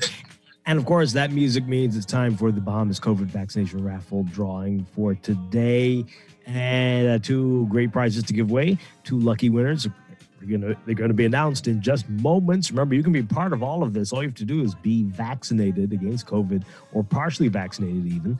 And register, vaxbahamas.com, vaxbahamas.com. And it takes moments, just moments, and you could be registered to be part of this, and your name could be the name I call one of these mornings. We've got 2 great prizes, as we said. We've got a silver hoops from Coin of the Realm. Silver hoops from Coin of the Realm. Yeah, it's going to be great. And a case of Heineken. Got Thanksgiving weekend coming up. That's going to go to the hoops. Yeah. Okay. I'd actually like the Heineken. But anyway, okay. So yeah, both of us could have been fine if these were us. But oh well. Anyway, all right. So let's give away that case of Heineken first. The winner of the case of Heineken, Giovanna Bullard. Giovanna Bullard, you've won that case of Heineken. Congratulations. The U.S. Embassy is going to be in contact with you to let you know how you can collect your prize. Giovanna Bullard. Congratulations. You've won a case of Heineken. Wonderful stuff. All right. And so for the silver hoops from Coin of the Realm that Pam has her eyes on, the silver hoops from Coin of the Realm, the winner is Alexia Roll. Oh, wow. Alexia Roll. Congratulations, Alexia. Silver hoops from Coin of the Realm. Congratulations. To both winners. Yes, wonderful, wonderful prizes. And there will be more prizes tomorrow and every day this week in the Bahamas COVID vaccination raffle drawing. And again, just register vaxbahamas.com if you haven't done so already. Yeah, wonderful stuff. All right. Thanks a lot, everybody. All right. So, Pam. Yep. Great conversation just now about the White Ribbon Campaign and what needs to be done. We know we talk about it so often on the show, what needs to be done to get people to understand that the way we deal with folks, we need some work. We need some work, right? Something is not quite right. The messages that we send to our young people. But I think people only do what they know how to do. Yeah. And so if on a national level, we feel that is not we need to, on the national level, we have to help people. And then how do you do that? Mm-hmm. Because you can only do what you know and what you learn how to do. And like I mentioned earlier, a lot of these behaviors, the level of violence is learned.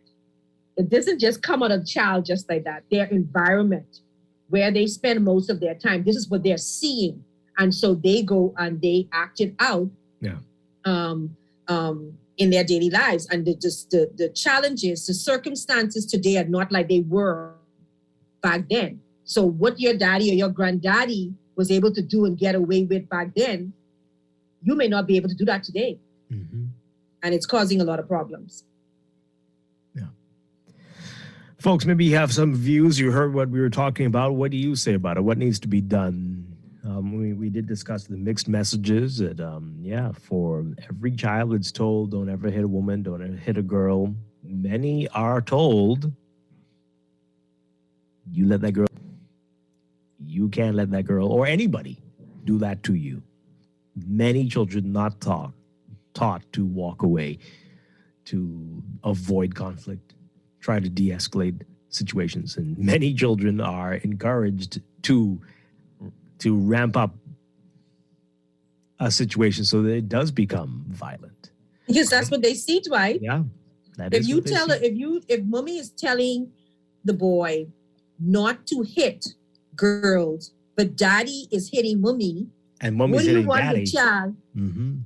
What do you want the child to do? The child learn that when you want to get a point across, you hit. Mm-hmm. Yeah. Terrible situation. And I think it should be taught in the schools as well to reinforce. Yeah. The same way it's taught at home, there should be teachings in the schools with regards to respect, where you show that you ought not to. Yeah. Under those circumstances. And that's what Rotary is hoping to do and helping. So hopefully it catches on. And next year, as they said, that hopefully next year we will start to see some differences once these messages get out more frequently. Let's hear from you. What do you make of it all? What needs to change? 323-6232, 325-4316, 325-4259. Tweet us, Facebook us, text us 422-4796. Why do we have this problem still? We know it's not just a Bahamas thing. It is human beings. We have a real problem, right?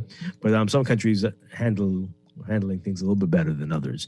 But I think it speaks to just their whole attitude about conflict and how they talk to each other and interact with each other. It's very different, less aggressive than what we are seeing these days in the Bahamas. Because it's learned. I'm telling you, it's learned. If you have it's learned. Some mornings I take my 4-year-old nephew to school. And so we do devotions first, and then I started letting him watch these little short videos. Mm-hmm. And there was a video about respect. And there was a little girl where they were playing Simon Said, and the boy said, Simon Said, touch your nose. And then he touched her nose, and she said, no, you should not touch my nose. I didn't ask you to touch my nose. And the whole video went on about how you should not touch other persons unless they tell you to do that. Mm-hmm.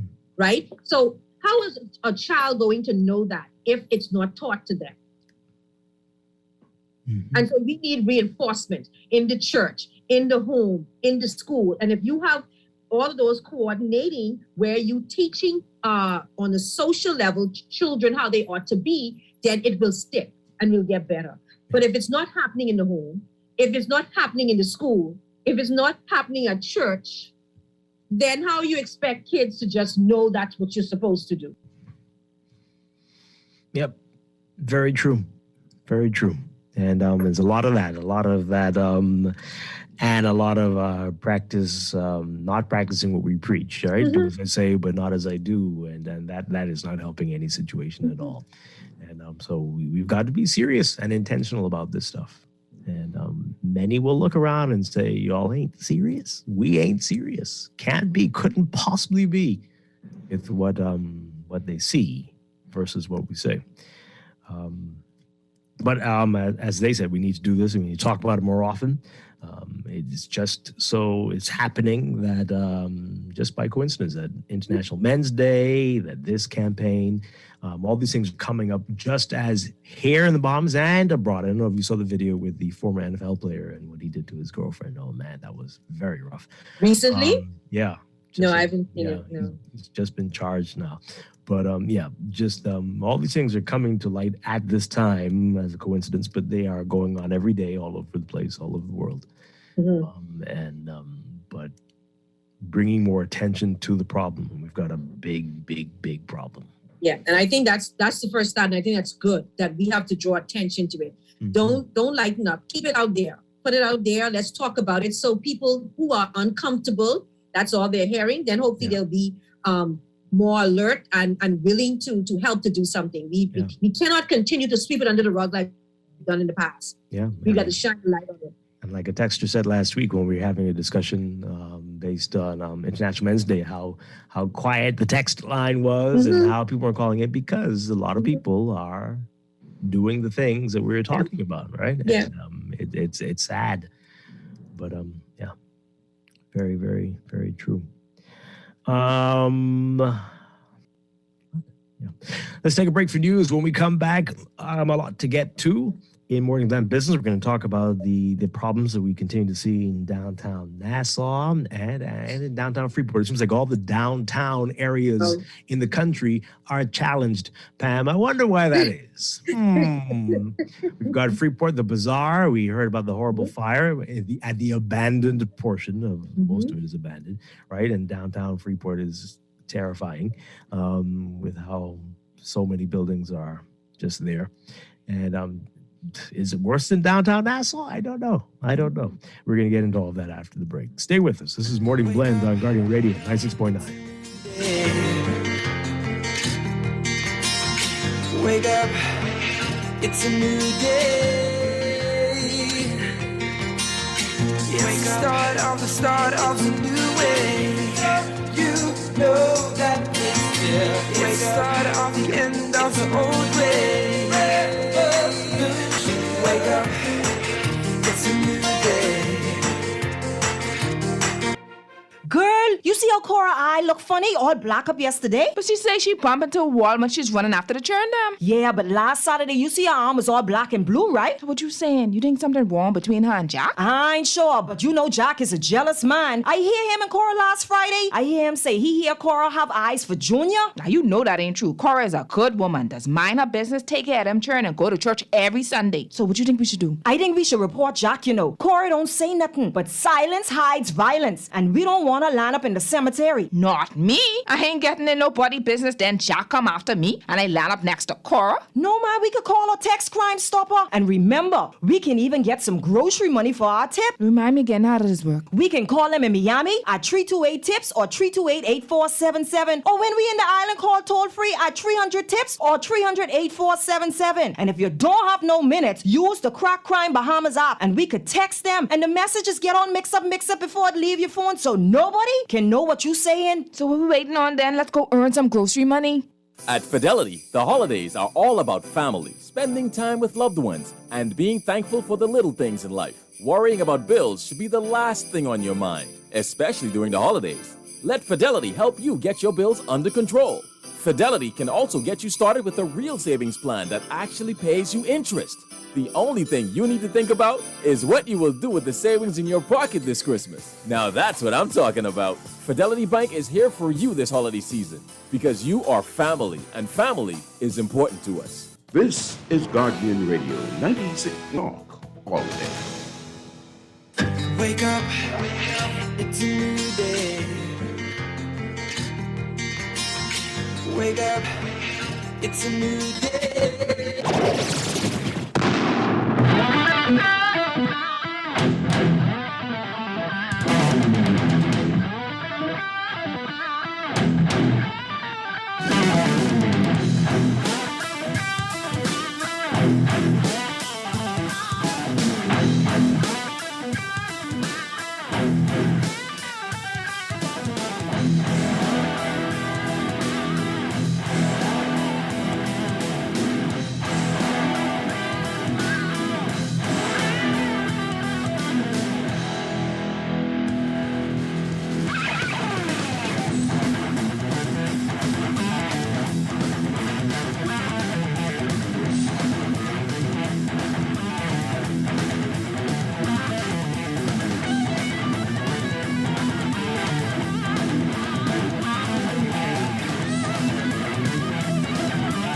Good morning and welcome to Morning Blend Business.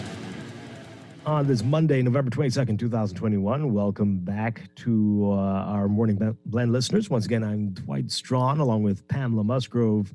And this morning, I think we need to make it a series, Pam, until there is some movement. And because the crisis is getting worse. And this time we are talking about downtown Nassau, and we're expanding it to include downtown Freeport. And we can imagine Marsh Harbor, single center, town center in this country is in a challenged state. There is obviously no planning, no vision, no anything. We just plop things wherever they want to go, and that's that. But we are, downtown Nassau has been in this malaise for decades now. And Freeport, the same story. And we asked about it earlier, which one is worse. And seems like they're both in competition to be the worst, Freeport and Nassau.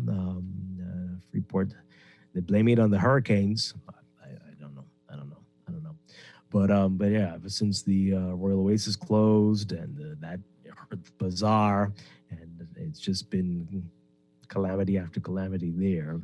But what's the excuse for downtown Nassau? Well, why does east of East Street look like this? And then west of East Street is not really all that good because it's just what, 2, 3? What's the third? I think what is missing for us in the Bahamas is a national tourism strategy. I think that's what's missing. Like, we don't, what is this? What is it we're trying to achieve?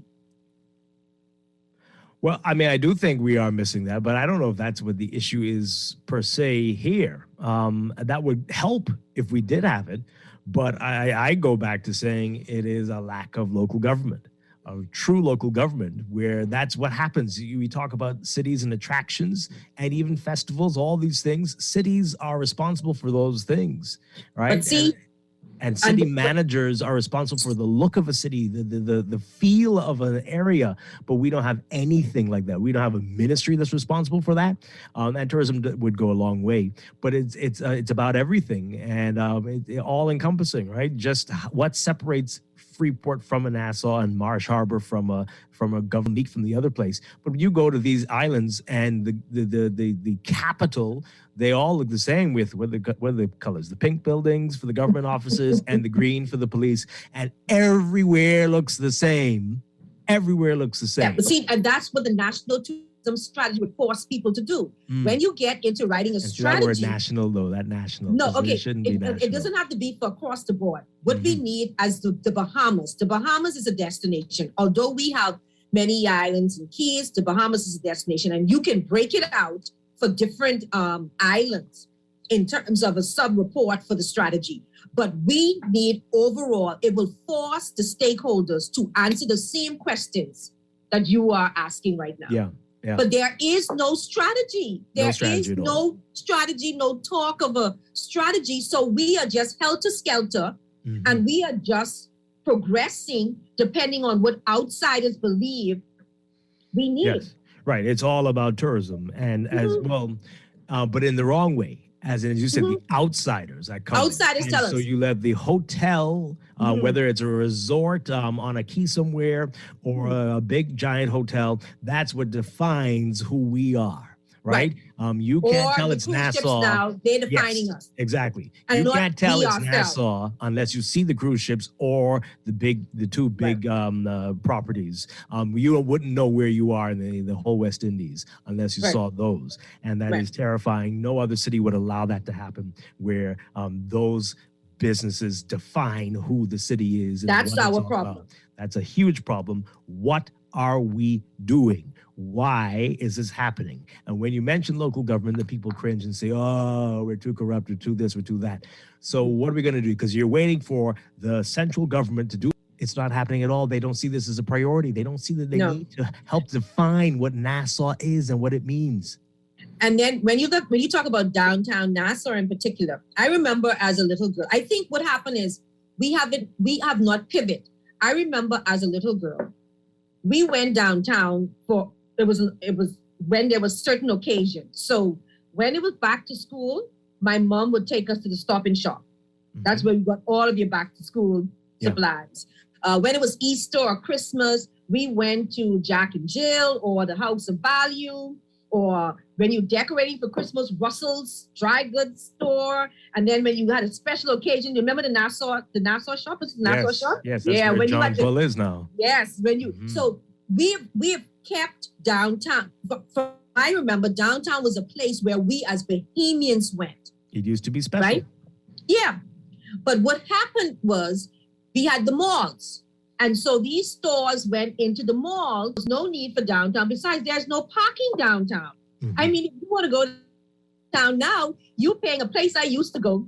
First, it was $5 for the first hour and then $3. And I went there 2 weeks ago, $8, Dwight. And I only wanted to go downtown to pick up something. I was downtown for about half an hour, but I had to pay $8 to get parking. And so you don't have those stores. So we have not been able to pivot. So those buildings are empty, run down, because the traffic from locals aren't downtown anymore. And we have not been able to pivot. Yeah, but that was an excuse. I believe that was an excuse to get us off downtown so that they could be a tourist-focused place, right?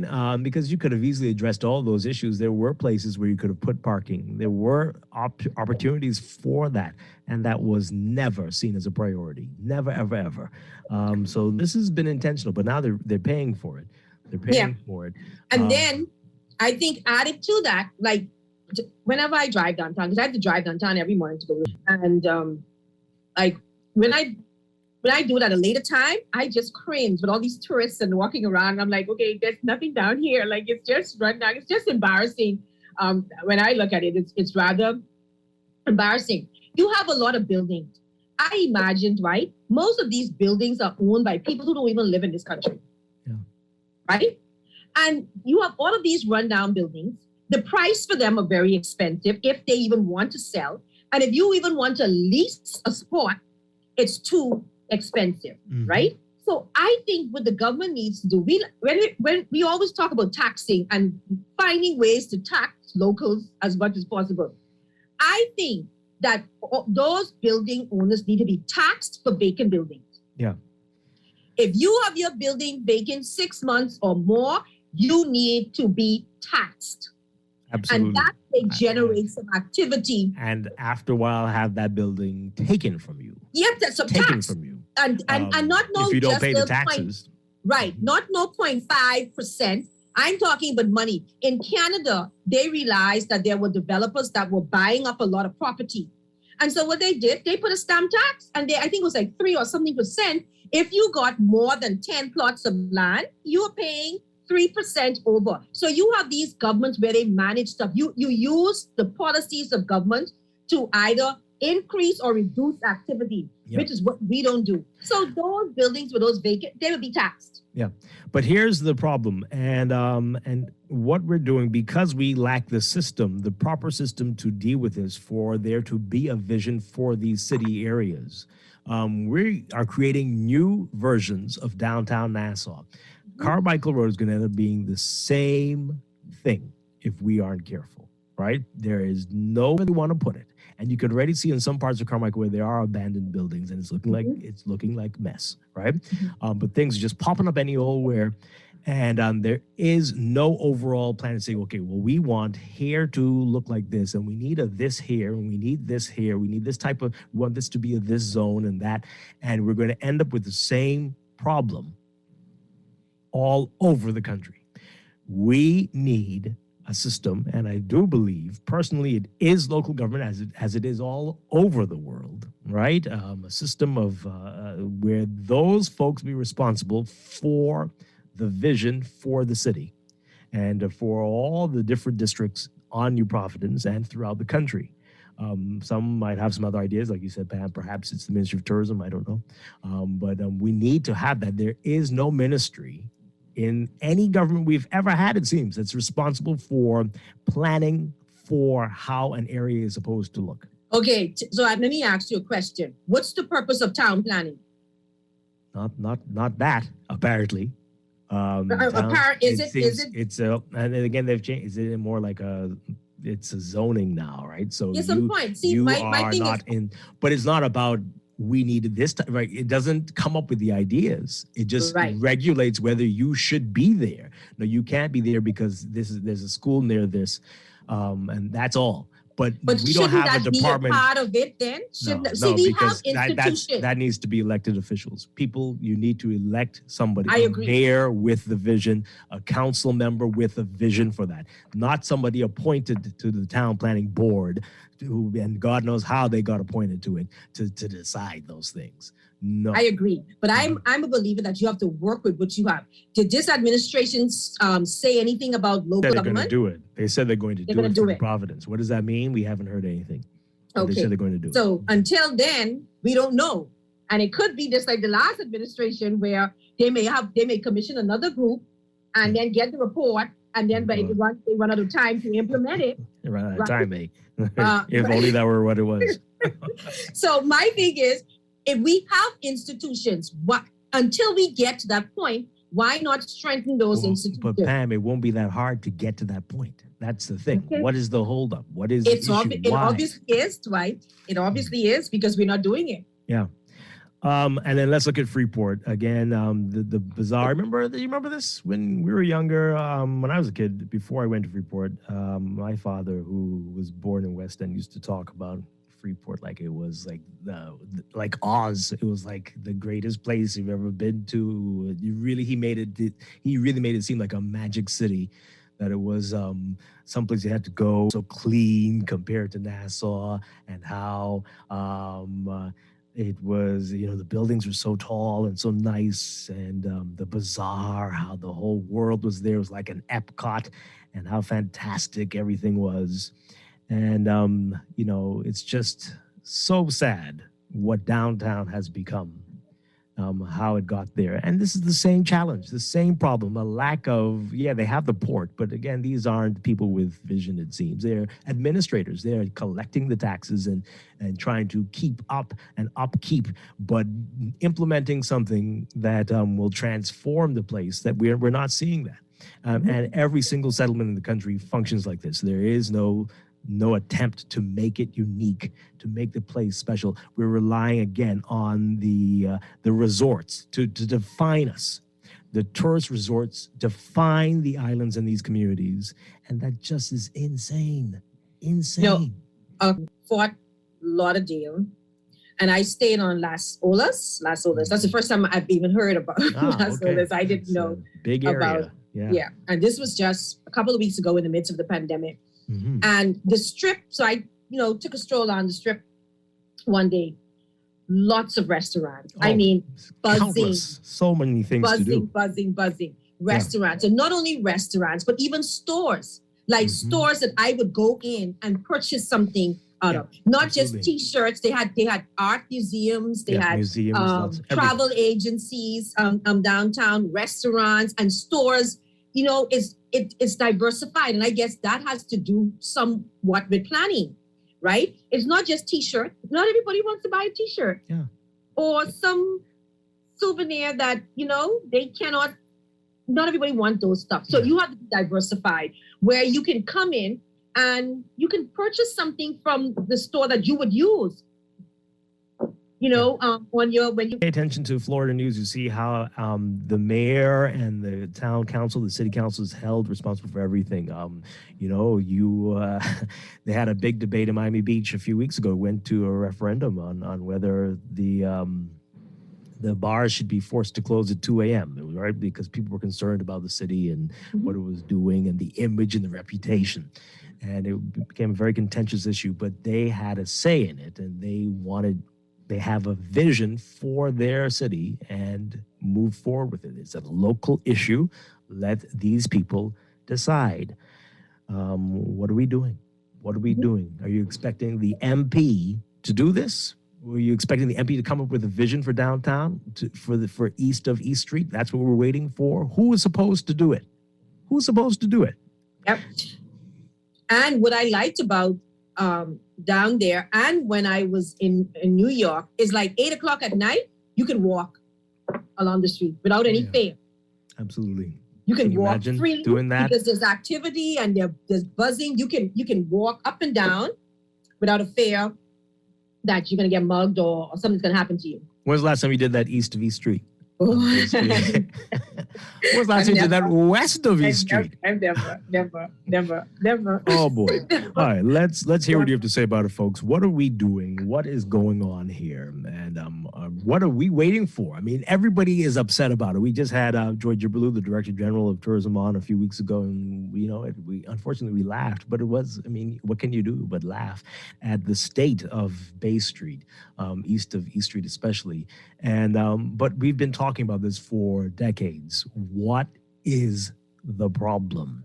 I tell you, we are missing a strategy, Dwight. We are helter-skelter. We cannot strategy. Yeah, that's I'm saying the problem. Stakeholders. Okay, there's a tourism corporation, right? No,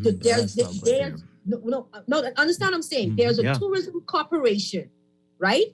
So why don't we have a national tourism council that involves the government and private individuals on this council to make decisions for the tourism product or the overall tourism product? And maybe we can even break it up to have Grand Bahama having its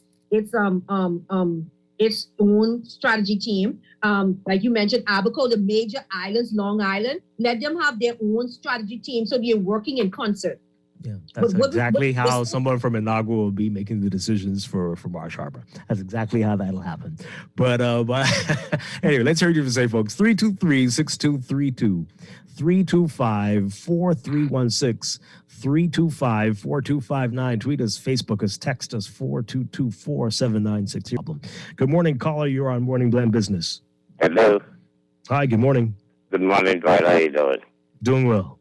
Rocky, you know, one thing I'd love to listen to you all children dream, you know. I say children to say it like this. You all got all these ideas and think you know everything, but you don't know what really happened. Nassau, as you call it, is not the island. The island is New Providence. Nassau stretched between Nassau Street, Meeting Street, Shirley Street up to Church Street, where St. Matthew's is.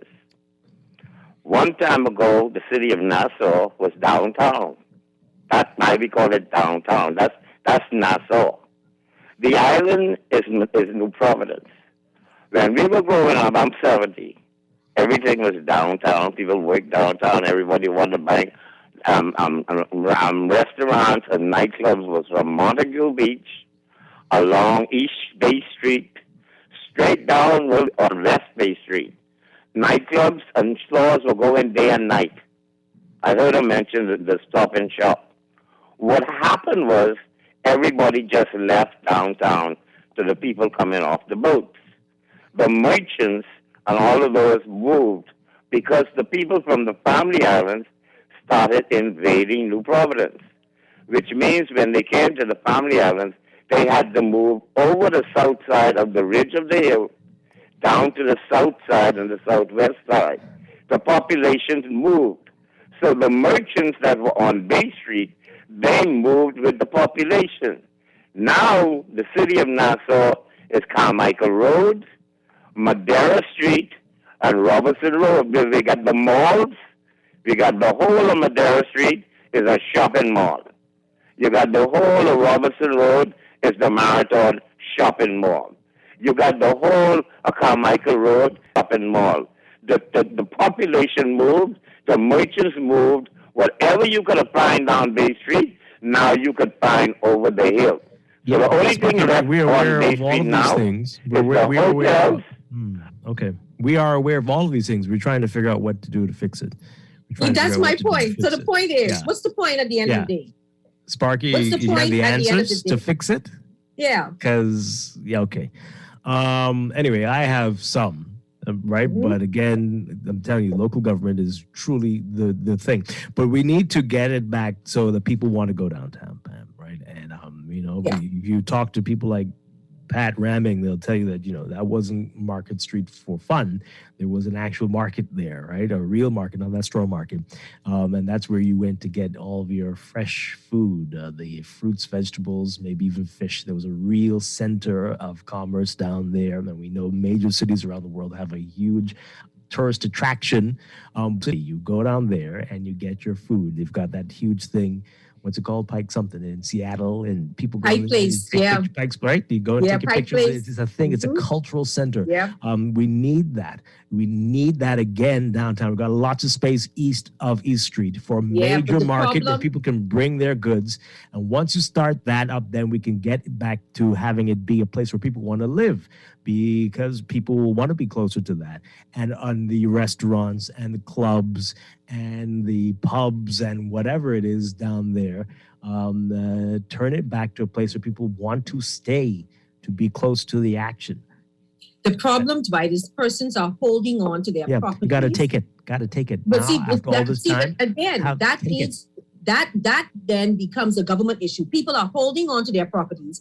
If they're going to lease it, they're going to lease it for an arm and a leg. Or if they don't want to sell it because they probably feel the port is coming and so the price is going to be, they're going to get a good deal for it. So activity down there, it needs to do some things. And I think they can use taxes as a means to doing start something. Start off with that, fining them, penalize them, taxing them, right? And if that doesn't do anything, well, then you got to take it. You've got to. And what you didn't do anything with it for 40 years. So clearly you didn't want it.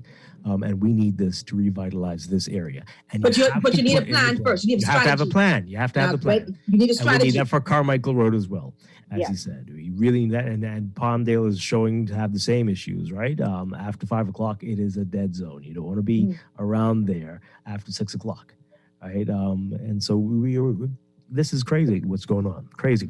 And Freeport needs one as well. And I'm sure the people in Freeport know exactly what's needed to turn things around, even though they think very differently than we do. They don't walk. They don't walk. And that's a sign of distress if you're walking in Freeport. Good morning, caller. You're on the air. Did we lose you?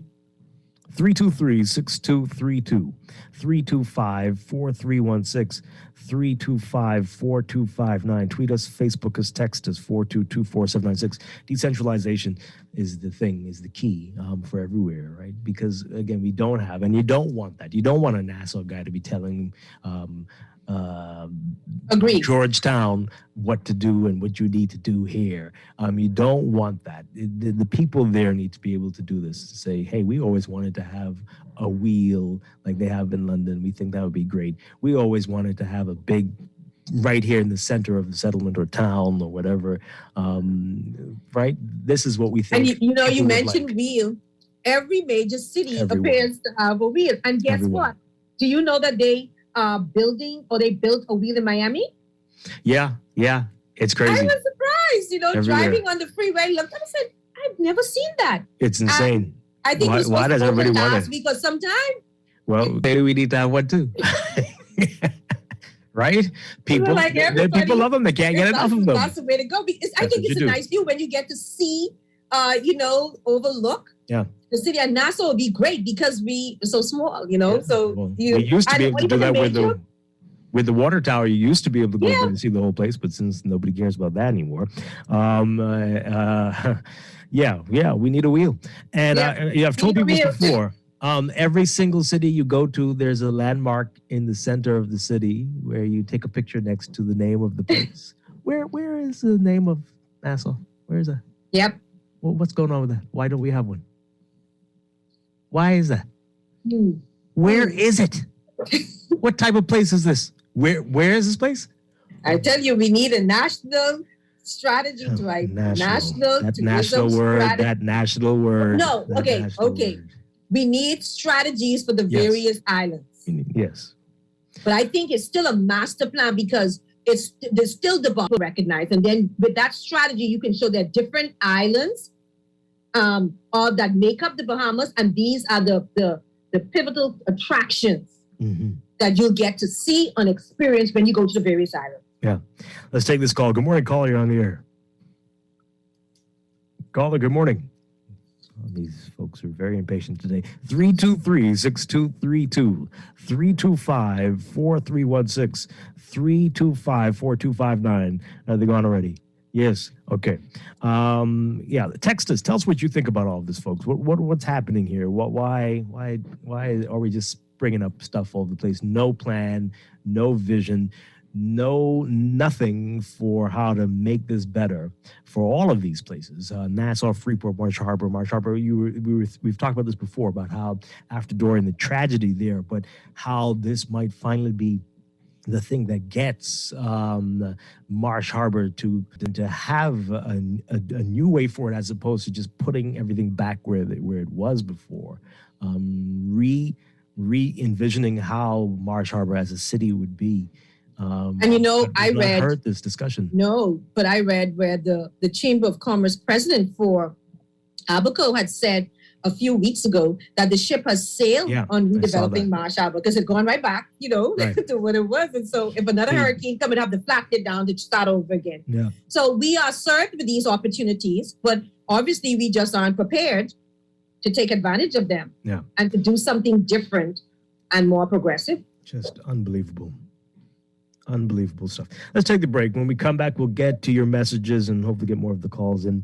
And when are we going to get serious about this? What is it that is needed? I say it's local government. Pam says it's a national tourism. No, I agree with local government, but I'm saying we apparently to this point, we do not have the political will to implement it. So while we wait for that, no, let's correct that. They don't have, but we want it, right? Do we want it, folks? If we want it, they need to hear us say it every day that we want it. We want to decentralize the government. We want there to be more autonomy for our various communities, and that we need to have people with vision locally on the ground for the various communities. You all deal with national things that need to be dealt with on a national level, and let the local folks deal with these issues. Like I don't even hear the scream from the people, Dwight, that we want that. Because the people are trained, brainwashed into believing that it has to come from up on high, from the central government, right? I'm just saying, until we get there, what can we do now to work with what we have to start to make some little changes? As we go, you mentioned the I guarantee you that was a local government decision. States, or even the governor of Florida. That was the mayor and the councils of whatever that community is, whether it was downtown Miami or whichever city in South Florida that's housing, that's where the I is situated, right? That's all on it's probably privately owned too. Could be. So they need money. Could be, but they all work together locally on that. And until that happens here, until that is able to happen here, we're never going to see downtown Nassau be what it's supposed to be. Never, ever, ever. They're going to be pockets of private investors who have something nice. And between all of those will be slummy-looking T-shirt shops. Yeah. If shops at all. If shops at all. And that's not the way it's supposed to be. Let's take the break and be back. This is Morning Blend Business on Guardian Radio 96.9. We're talking about the problems with downtown, everything downtown Nassau, downtown Freeport, downtown Marsh Harbor, everywhere in the Bahamas, and what needs to happen to change this. Helping out each other, family and everybody. It's a simple act of kindness with you, me, and RBC. RBC wants to spread acts of kindness during this festive season. One simple act of kindness for our friends, co-workers, and communities can cause the brightest smile. Help a stranger, give a food basket, or call an elderly person. Share your stories at facebook.com/RBC Caribbean. Acts of kindness, RBC. Guardian Radio 96.9 FM, Nassau, Bahamas.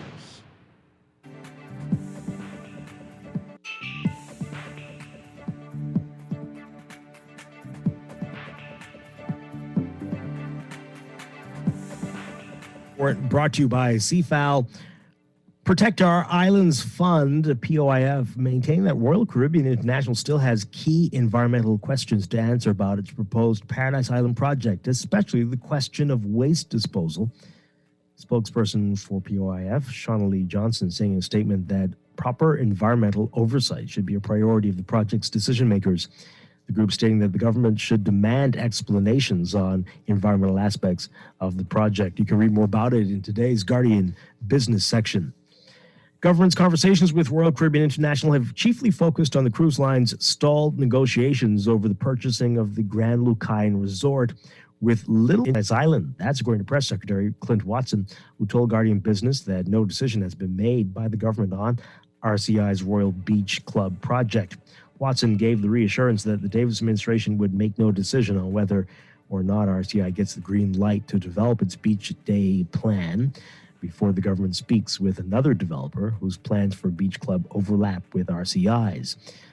Owner of Paradise Island Lighthouse and Beach Club Company Limited, Toby Smith, has plans to build a low-density beach club on the western end of Paradise Island to do much of the same thing that RCI wants to, shuttling tourists and Bahamians over to the island for a beach day. Guardian Business understands that the Davis administration hopes for an amicable resolution between both parties and to see both developments come about side by side. An unlicensed and uninsured government truck was a small problem Minister of Agriculture, Marine Resources, and Family Island Affairs Clay Sweeting found when he visited packing houses in Eleuthera. He said it was stifling agriculture that need to be addressed. Sweeting recently led a delegation to packing houses in Greencastle and Hatchet Bay. He's vowing to help improve packing houses. And Chub Key Resort Marina now has the Bahamas' largest solar array with 4 megawatts of solar power panels over 10 acres of land and a 10 megawatt hour battery storage system in a hurricane-rated enclosure to boot. Compass Solar, the contractor responsible for the solar system, has made Chub Key energy independent and greatly reduced the resort's diesel fuel consumption by about 95%. Overseas, Austria in a nationwide lockdown now to combat soaring coronavirus infections, a step being closely watched by other European governments struggling with national outbreaks that are straining healthcare systems. The measures are expected to last for a maximum of 20 days, but will be reevaluated after 10 days. They require people to stay, like getting groceries, going to the doctor, and exercising. Restaurants and most shops must close, and large events will be canceled. Schools and daycare centers may remain open, but parents are encouraged to keep their children home. Austria hopes to lift the measures on December 13th, but may keep a further lockdown on the unvaccinated. The European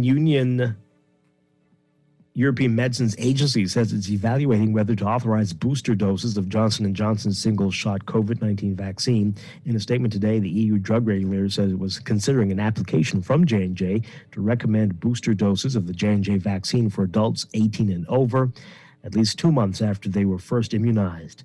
Amid an explosive surge of new coronavirus infections across Europe, the EMA said it expected to make a decision on this within a week. And Target will no longer be open on Thanksgiving Day, a shift to the unofficial start of the holiday season that was suspended during the pandemic. To limit crowds in stores, retailers last year were forced to turn what had become a weekend shopping blitz into an extended event, with holiday sales beginning as early as October. That forced shift appears to have been fortuitous. U.S. holiday sales last November and December rose 8.2% in 2020 from the previous year. According to the National Retail Federation, the nation's largest retail trade group, the trade group predicts that 2021 could shatter that record, growing between 8.5 and 10.5%. Americans able to get the same offers over a broader time span, relieving some of the stresses that go hand in hand with the holidays, appear to be embracing that change. In your market watch, recapping trading on the BISX from Friday, your market movers, Bank of the Bahamas moving 3,000 shares, closing unchanged at 236.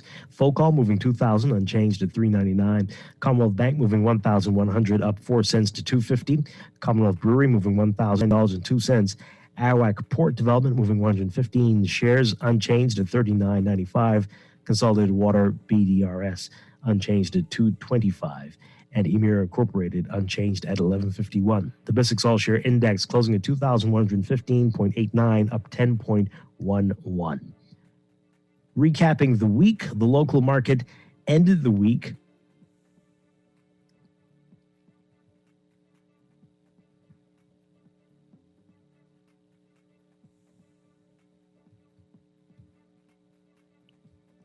Actually, let's take a break. We're going to get back to that at some point. But that's your Market Watch, brought to you by CFAL, growing wealth for future generations. And be sure to catch CFAL Talks tonight at 6:30 p.m. right here on Guardian Radio 96.9.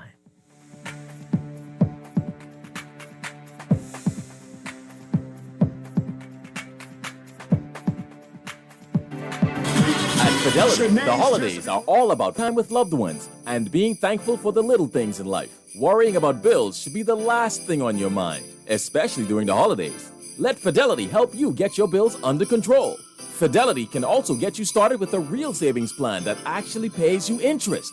The only thing you need to think about is what you will do with the savings in your pocket this Christmas. Now that's what I'm talking about. Fidelity Bank is here for you this holiday season because you are family, and family is important to us.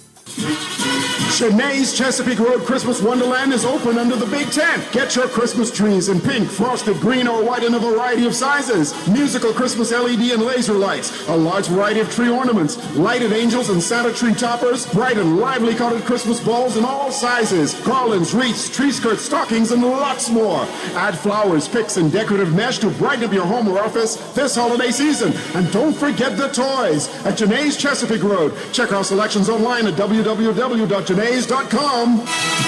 Girl, you see how Cora I think she bumped into a wall when she's running after the churn dam. Yeah, but last Saturday you see her arm was all black and blue, right? What you saying? You think something wrong between her and Jack? I ain't sure, but you know Jack is a jealous man. I hear him and Cora last Friday. I hear him say he hear Cora have eyes for Junior. Now you know that ain't true. Cora is a good woman, does mind her business, take care of them churn and go to church every Sunday. So what you think we should do? I think we should report Jack, you know. Cora don't say nothing, but silence hides violence, and we don't want to line up in the cemetery. Not me. I ain't getting in nobody business, then Jack come after me and I land up next to Cora. No, man, we could call a text Crime Stopper. And remember, we can even get some grocery money for our tip. Remind me again, how does this work? We can call them in Miami at 328-TIPS or 328-8477. Or when we in the island, call toll-free at 300-TIPS or 300-8477. And if you don't have no minutes, use the Crack Crime Bahamas app and we could text them and the messages get on mix up before it leave your phone so nobody can know what you saying. So what we waiting on then? Let's go earn some grocery money.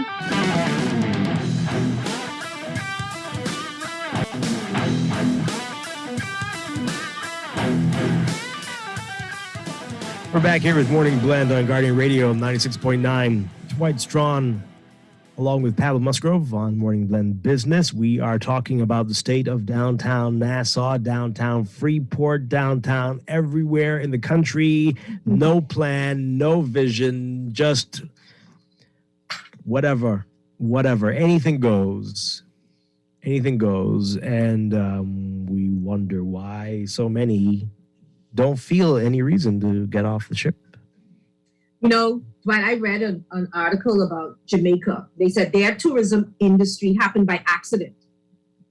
What happened was the owners and employees and family members of their sugar plantation, they would come over to enjoy their beaches.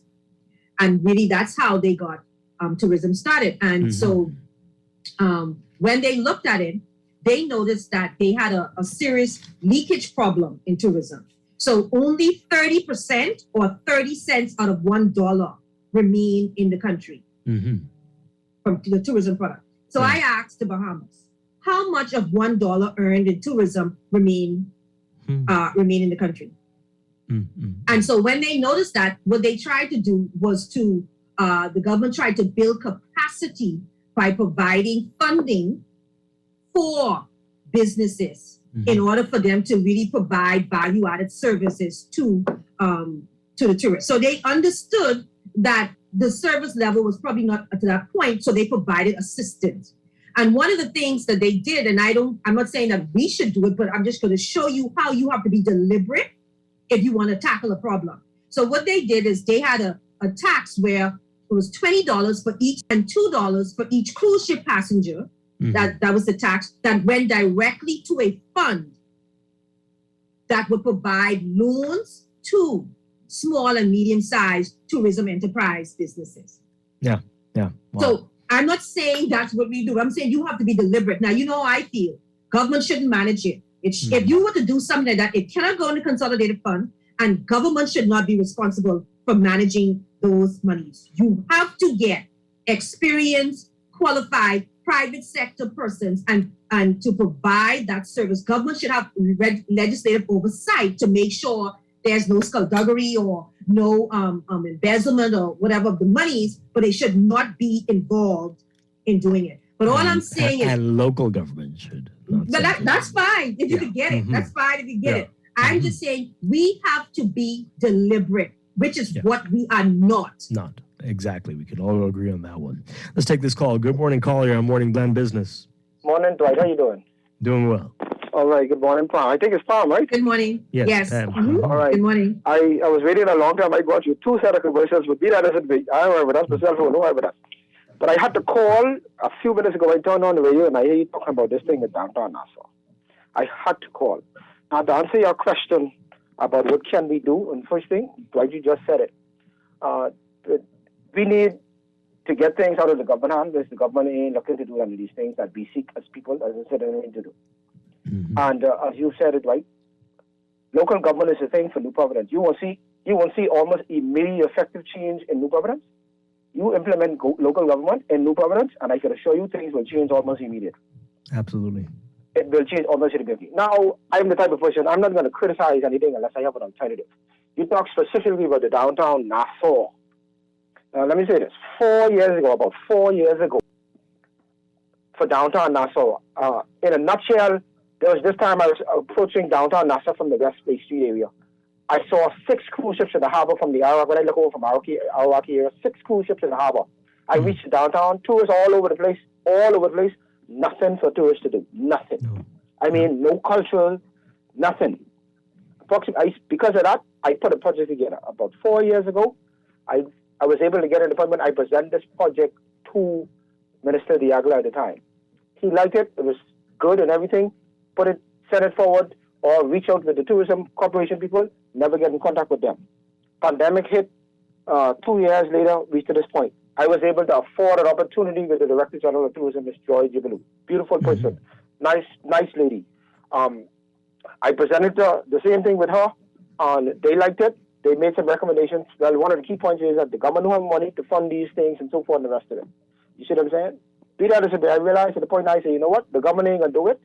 I need to get to the people. So right now I'm preparing a presentation now to get all of the tourism stakeholders and the cultural stakeholders people in place so that I can present this to them so that they can see what needs to be done so that we can restore Bay Street. And the key point that really got my attention is when you guys talk about east of East Street. Mm-hmm. The project that I put together focused on east of East Street. Yeah. You know, when I presented it to Minister Diagla at the time, you know, one of the things was this was a whole year before they even talk about this new port development was going on. This thing wasn't even in being yet.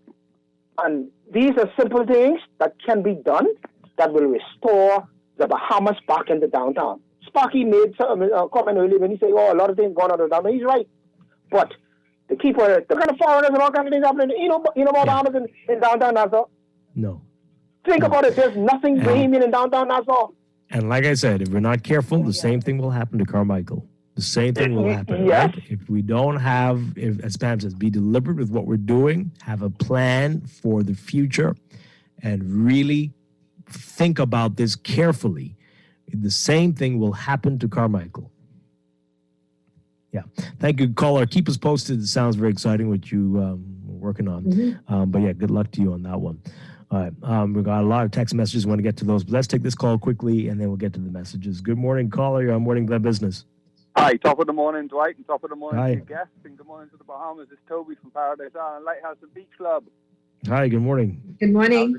Hi. Good morning. So your guest made a very poignant point regarding leakage going out of the country, and she cited that Jamaica had 70%. The Bahamas has between 80 and 85% of the revenues generated in this country through tourism is immediately taken back out of the country. So we're fighting amongst ourselves for 15%, which is crumbs compared to the lion's share, right? Yeah. And regarding that front page article of the Guardian newspaper that you read out regarding questions for RCL, Royal Caribbean Cruise Line believed that it's prudent that they only gave Bahamians one phone call in order to understand what they plan on doing on Paradise Island from the Department of Environmental Planning and Protection. One phone call that lasted an hour. The first part of that call was RCL's pitch and talking all about the economics and how great it's going to be for the Bahamas with their billion-dollar promises. But wanted the time to be able to ask questions and get answers. They were shut down or just given, placid answers that avoided the question. Yeah. Wow. Well, I know we're still watching that closely. I know you are waiting to hear what the government's going to do, and good luck to you. Thank you, my brother. All right. Let's get. Thank you. Appreciate it. Okay. Let's get to these messages here. Quite a few of these. Okay. So, what is this now? This one says here. It's simple. Right now, there are communities that say what and where you can build, what color, etc. Those buildings downtown. Those people owe millions in property taxes.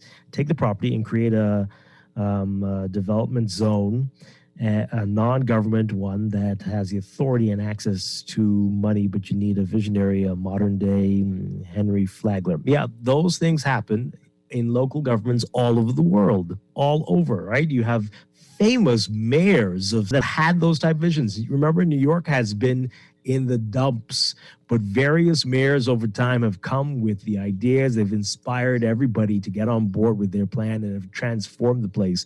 And there are other examples all over the world of that. So that happens, right?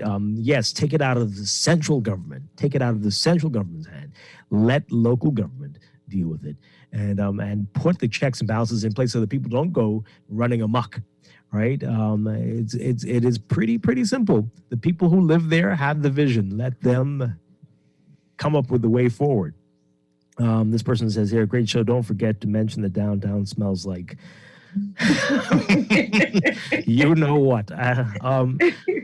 Because people don't have any regard for it, right? You do that because it does look like a toilet, unfortunately, right? And it's very sad, very sad. This person says they recently checked about leasing one of those empty buildings. It's crazy. 12,000 what? 12,000 what?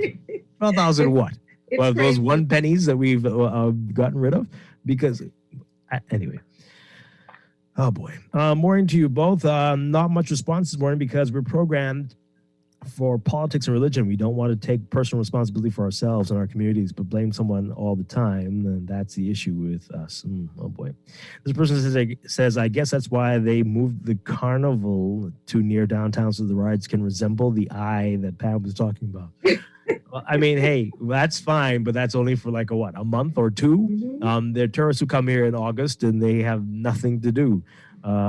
So that's not good enough. That's not good enough. And then that's totally as a private company that comes in and goes, and as you said, takes all of their money outside of the country. Exactly. Right? So that's not helping us in any way, shape, or form. Not at all. This one says here, like I said before, all we get everywhere are party and MP appointed bushwhackers, people with glorified titles with no idea of what they're doing. I'm still baffled as how we allow billboards on our beaches. It's mind-boggling. We hide our greatest asset with intention. We allow ramshackle buildings along Carmichael Road, and we charge them a fee for it. We allow people to plaster signs on hills. Yeah, that's crazy. Mm-hmm. That's crazy. What's that all about? And we still cut down the hills, too. Anyway, some bushwhackers are proving this rank disorder. My goodness, that's very depressing. Town planning. Mm-hmm. What's the purpose for town planning? Can't go somewhere if you can't park. Only taxis can. Yeah, that's still a big problem down there. Eh? This one says here, talk about the list of real needs for the family island communities. Urgent care, health clinics, hospitals. Yeah, local government could be at the forefront of pushing for that, right? If they had real power as opposed to just being, as that previous texter says, the bushwhackers for their beloved MPs. Another one here. People will go downtown if you build a few condos on the water and sell to young families. Then restaurants will come. Then a food. We may not agree on the order, but yes, all those things have to happen. All those things have to happen. People want to live near where they can get those things. Mm-hmm. So, yeah. But anyway, a lot needs to happen. People do need to live down there. And this final text here, Pamela, the government needs to subsidize rent in depressed areas in harmony with landowners to incentivize development. Reality is there was an economic reward. If they would be rented. Nassau had a floating crown as a landmark, but only when the Queen comes. Okay, yeah, I don't, sure. Yeah, we were better. We had moments when we were better, and we've really lost it seems. Again, allowing the hotels to define us. And because we do not have a national strategy, Dwight. Until we to develop that strategy, it means people are sitting down, they're discussing, and they're going over the issues. Okay, we're going to keep that. No, don't put that in there. Let's put this in there. And then you come up public. This is the way forward. You go online, and for major cities, their national strategies right there in print. Yeah. 2030, 2050. It's right there. It's not hidden. Yeah. So we need a national strategy. Pam, thank you very much. Appreciate it Dwight. Always. Have a blessed week, Bahamas. Yes, you too. And we'll be back with more Morning Blend tomorrow morning and a Morning Blend business. Everybody have a great day. Stay tuned for On the Clock with Aaron Green coming up next.